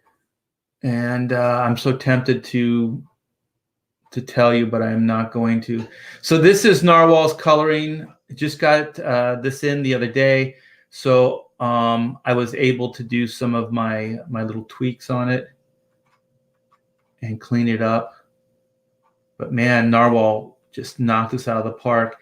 And this third panel right here with the foreman is it ties into the page I'm inking now. So you can see the screen that's there, and then the foreman in his drone mode. And then we get to see a mysterious character over here in the lower left-hand corner. So yeah, I'm very, very proud of the way this page came out. Yeah, this page, Narwhal, exceeded my expectations. There's color schemes that he comes up with that are just perfect. Just perfect for this is kind of a different reality, this part of the story. And these oranges, man, that's way outside the box. This whole issue is outside the box. But these oranges with those reds, those burgundies and stuff in the archway, freaking genius, man. Yeah, this combination of colors I would never ever think of doing, but he pulls it off, and he pulls it off great. And it fits this style. It fits this book so well, which just makes my heart sing. It really does. So yeah, this is what page is this? This is pretty far along. This is page 36, and I believe I just sent him 39 yesterday. So we're up to 39, which if we kept with the original, which was 48, we would be 9 pages away, something like that. But we added 6 and hoping to add 6 more.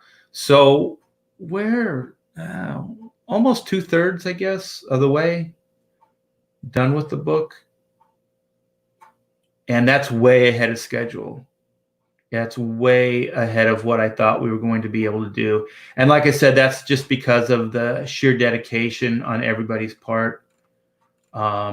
Narwhal, Render Contender, Pamela, and myself.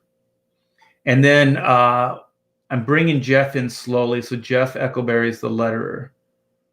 So I've got some of those pages, and I can't wait to show them to you. I'm hesitating till we're closer to release date because I don't want to spoil the story for you guys. So there you go. And this screen that's in the third panel, this is the graphics that are going to be on it. So these are the graphics on the page that I'm working on right now. So I like the little graphic with the cog and the wrench. So yeah, that's a killer new page for Chrono Mechanics. So I hope you guys enjoyed it. That's my little preview. Let me throw down a couple more lines here. Block this bad boy out, and then I'll let you guys go so you can enjoy the remainder of the New Year's Eve. It's also starting to get dark in here, so I don't know what this is going to do, this doggone camera. Okay, so I'm going to start doing my dots and dashes here.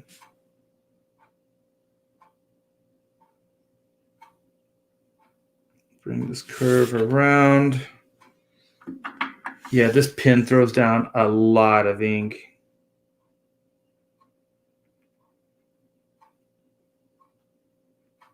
And the more ink you put down, the longer it takes to dry.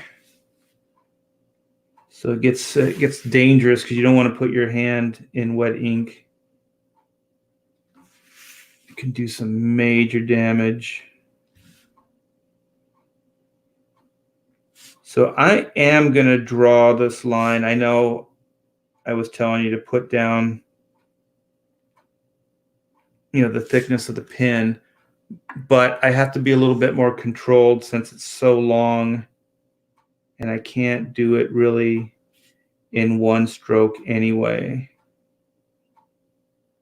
So I'm trying to keep it as consistent as possible. And so the inconsistencies that come out naturally are what adds the charm to the style.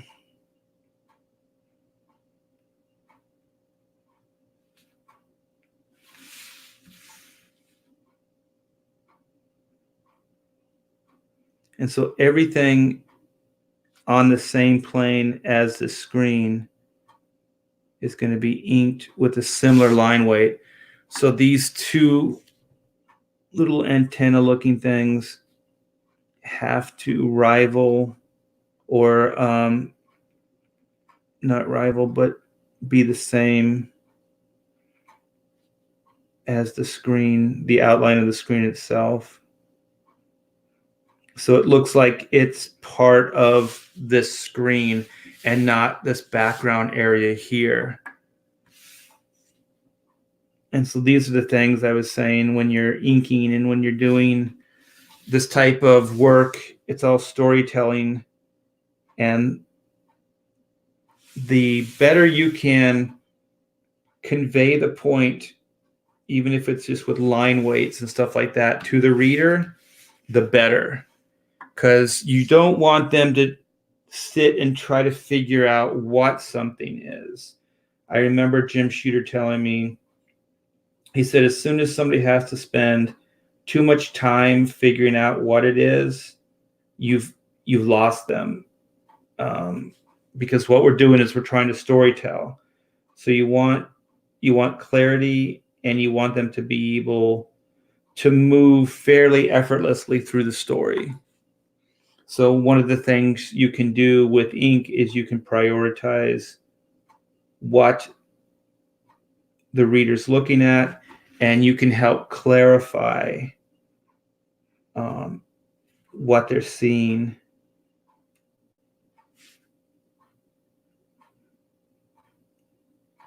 So that's why I really like comic books. Is I really like to tell a story. So every time I even throw down a line with my ink, I feel like I'm trying to help tell a story or clarify the story in some way.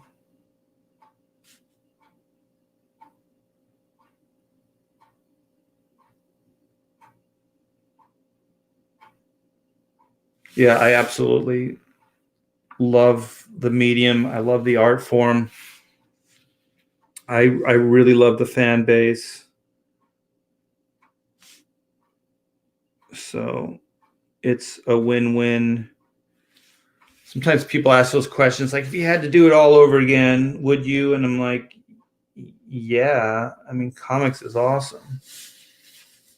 Hands down.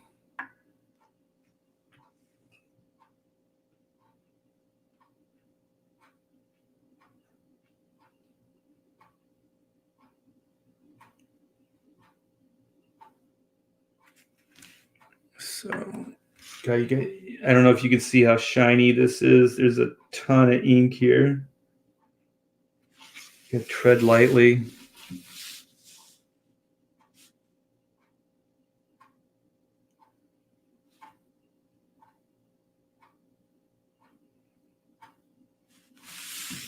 So I'm gonna thicken these little pieces, these little insets a little bit, so they look compatible with the bigger piece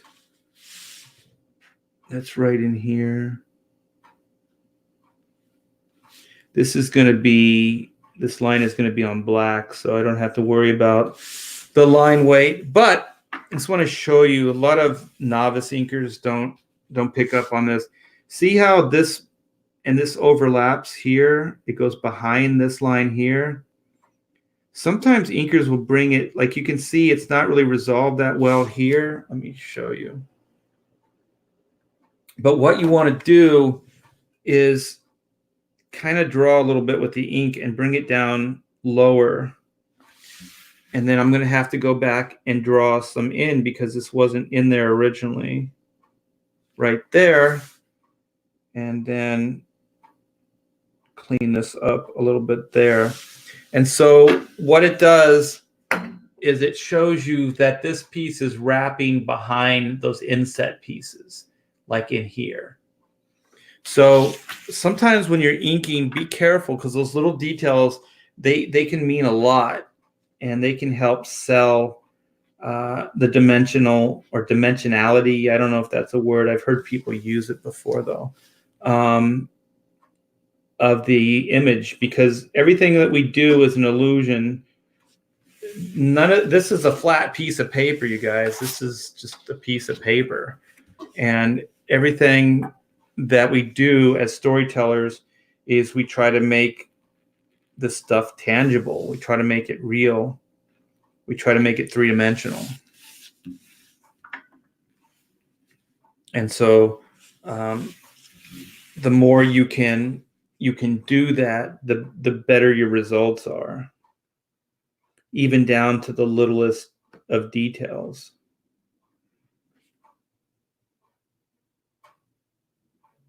I look at everything as an opportunity, to either put down a better line than you did before, or to help clarify and enhance the storytelling. So nothing is ever really a throwaway for me. Everything's an opportunity to tell the best story you can.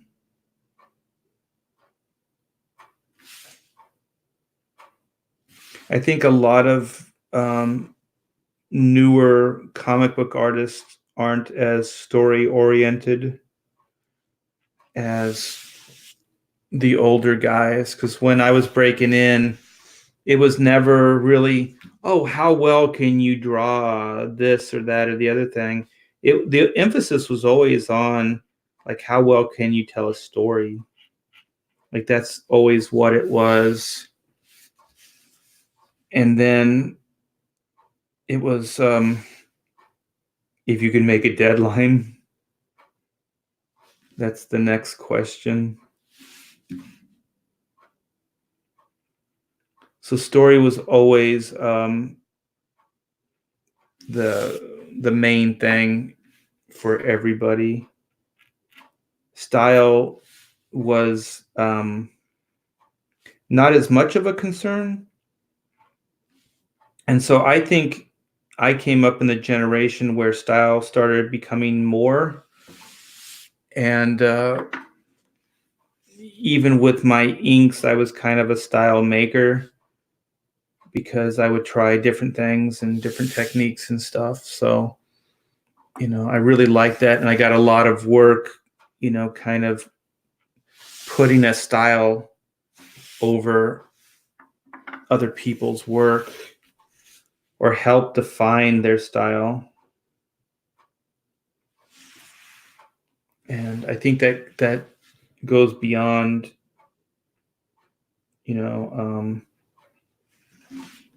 just inking. And I never thought like, oh, I'm just an inker, or I'm just a penciler or whatever. I'm just an artist. I'm just a creative person. So I've always liked to do everything. And I never really made that distinction for myself.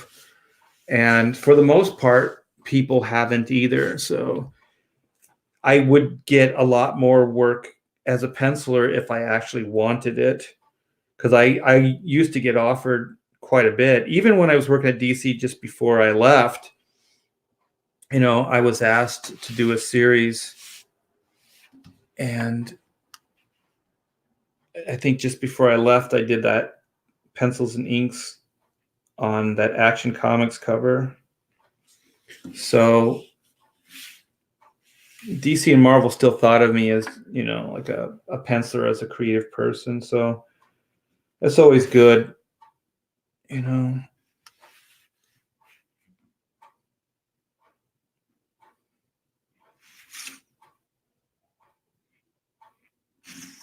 Get a focus here.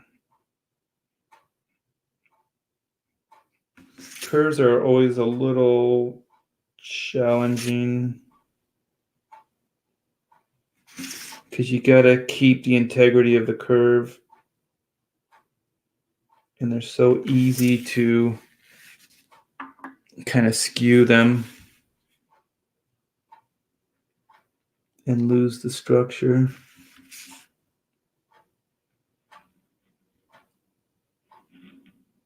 So this background stuff, I just put that as more like a holding line for it. Because you want these background pieces to be a little thinner, but I'll have to, reevaluate once I'm done. You can see, man, this ink is taking forever right there, and I'm glad I checked because I want to ink these two pieces here, but I need to put my hand right here. So that's one of the things about, when you throw a lot of ink down. And one of the tricks to find it is I usually have the lamps a lot closer to me when I work, but I can't because the camera's right here. But when it's closer, you can see the it's very reflective when the ink is still wet. So to all my aspiring inker friends out there, always look for that shine, because that'll show that the ink is still wet, and you'll be able to see the shine easier and quicker. See, I can tell it's a little tacky because my hand stuck to it. It's not going to smudge, but it's not good either. So if I had more patience right now, I'd let it dry. But I want to get this done for you guys because I know you want to go out and shoot guns. I want to go out, shoot guns, and set up your drum kit outside and annoy your neighbors.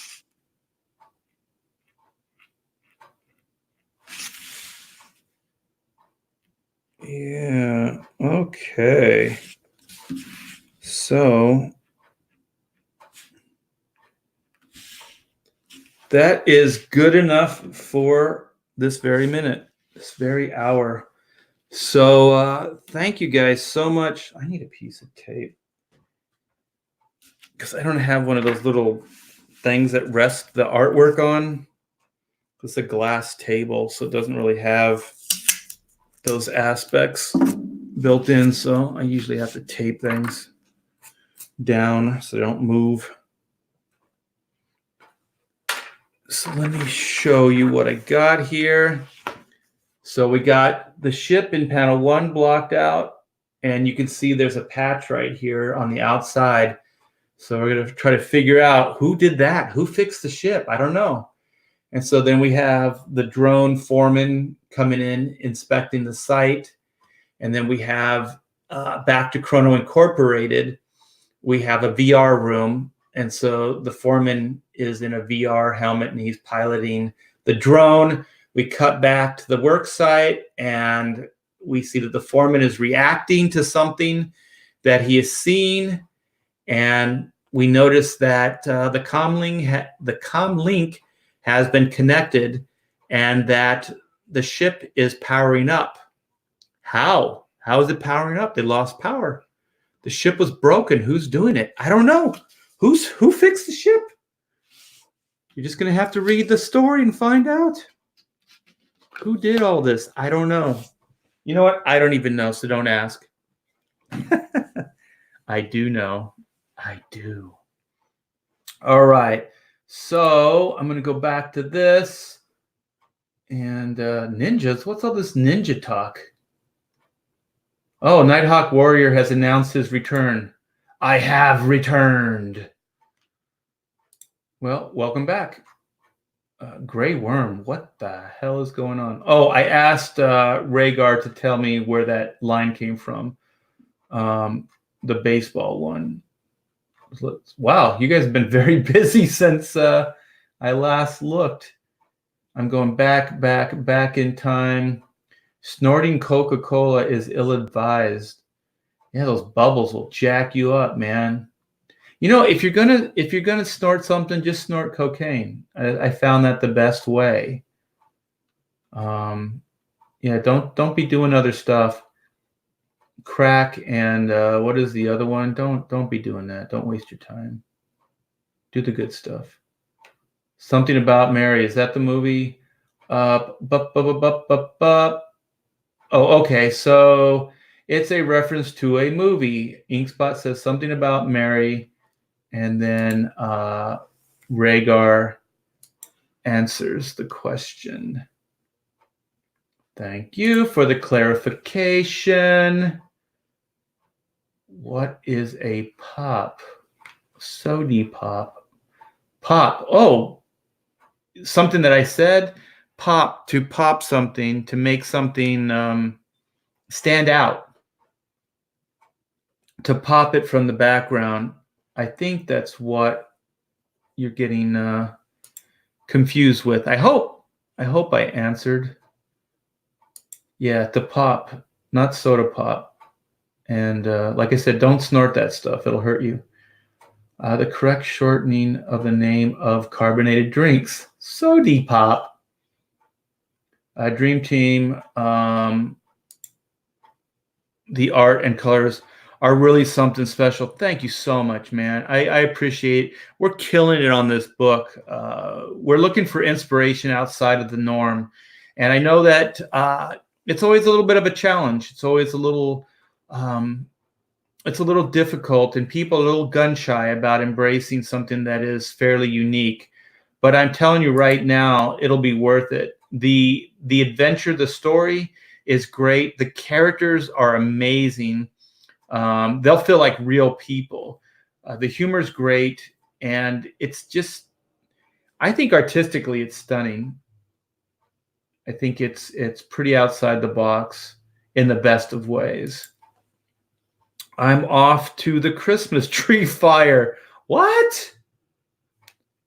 That sounds cool, man. So what? Like at the end of the year, instead of like shooting guns in the air and wearing silly hats and stuff, you guys burn your Christmas trees? Wow, that sounds fun. And it's a great way to stay warm. If we did in California, though, we'd probably burn California down, the entire state.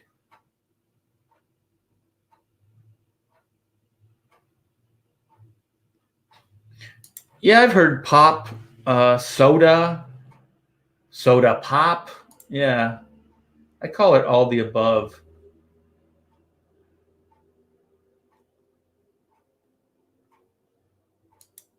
Wait a minute.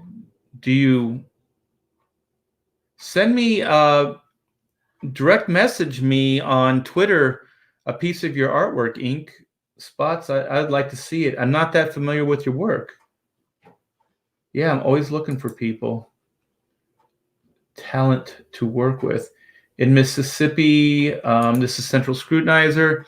In Mississippi, every soda is a Coke and every root beer is a Bargs. Is that how you say it? Bargs root beer? Man, I had a root beer the other day. I don't know why I don't drink it more. It was delicious. I think it's because they're very filling. They're more filling than like a Coke or a Dr. Pepper. Okay, you guys are off on talking about sodas. Okay. Yeah, so I'm going to wrap up soon, but man, you guys were busy. Okay, maybe this will be an insight. Art, is your camera shooting at your drafting board at an angle to your table, or is the table flat and your Yeah, the camera is perpendicular. But what I tried to explain is the size of the drawing board. I have an arm. I have a tripod and an arm, but the arm isn't really long enough to go over the drawing board the way it needs to go. So it is being shot at an angle. Yeah, so the camera's not, level with the board itself. they are at two different angles, and that's why you're getting the little bit of distortion. But like I said, the drawing board is really big, so I've been looking, not overly looking, but casually looking for a tripod with an arm that's longer, and also something that will be stable enough and won't fall over because of the weight. Because the camera is small, but it still does weigh a little bit, so it has to kind of balance out. So I'm still looking for that. So thanks for the insight. And I think I just need, because let me show you, because yeah, it's kind of aimed in this direction, not straight up and down like this. So it is aimed a little bit like this. So that's why the distortion. But the arm only goes to about here. And then I have to angle the camera so it'll show in this direction, the lower part of the board, because this board is really, really big. So if the board was smaller, I could move this, it would fit here. But so if I had more distance here, if I had an arm that was longer, I could put the camera directly over the artwork so it wouldn't distort. I noticed that most people, they have a smaller drawing board that they work from, or they have more of an apparatus or whatever. Like I said, I think Jim Lee's got he's got a bar that goes straight across, and then he has two tripods on the ends here. So he has a bar that comes, and then he has two tripods that come up. And that's how he does it. So I'm still looking for something that will allow me to do that. So I keep working. Okay, stop camera. I almost screen shared. Okay. All right, you guys are having a good old conversation here. We got Nighthawk entertaining in a warrior style. He's going warrior style on you. Oh, man. Thank you so much, Scarlet Crusader. Very heroic. Happy New Year, Art. Thanks for the great comics in 2019 and 2020. Yes, 2020 is going to rock. It is going to kill. Happy New Year. Yeah, this is a good segue to get. Yeah, it was a new page of Chrono, and I think it looks amazing. So this is Inkspot. Spot's getting back to me. Your DM on Twitter is locked. I'll just tweet it to you. Okay. Yeah, that'll be cool. I'm the colorist on Cash Grab. Oh, cool. Well, welcome to the show. All right. Well, hey, everybody, have yourself a great evening.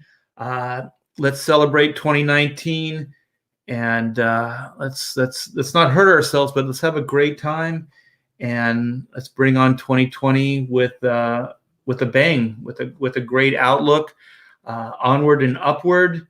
We are going to do amazing things, and I can do amazing things with your support. So I am so grateful for all your support over this past year. It's been an amazing journey. I was able to get 2 projects out. One of them we're wrapping up the artwork on right now, and the other one is in fulfillment. So this has been great, and 2020 is only going to get bigger and better. So I know I say thanks a lot, but I really, really do. I do mean it, and I do appreciate all the support. So you guys go out, have a good time. I'll see you in I'll see you next year. How about that? I'll see you next year. So you guys be good to each other, and talk to you then. Take care.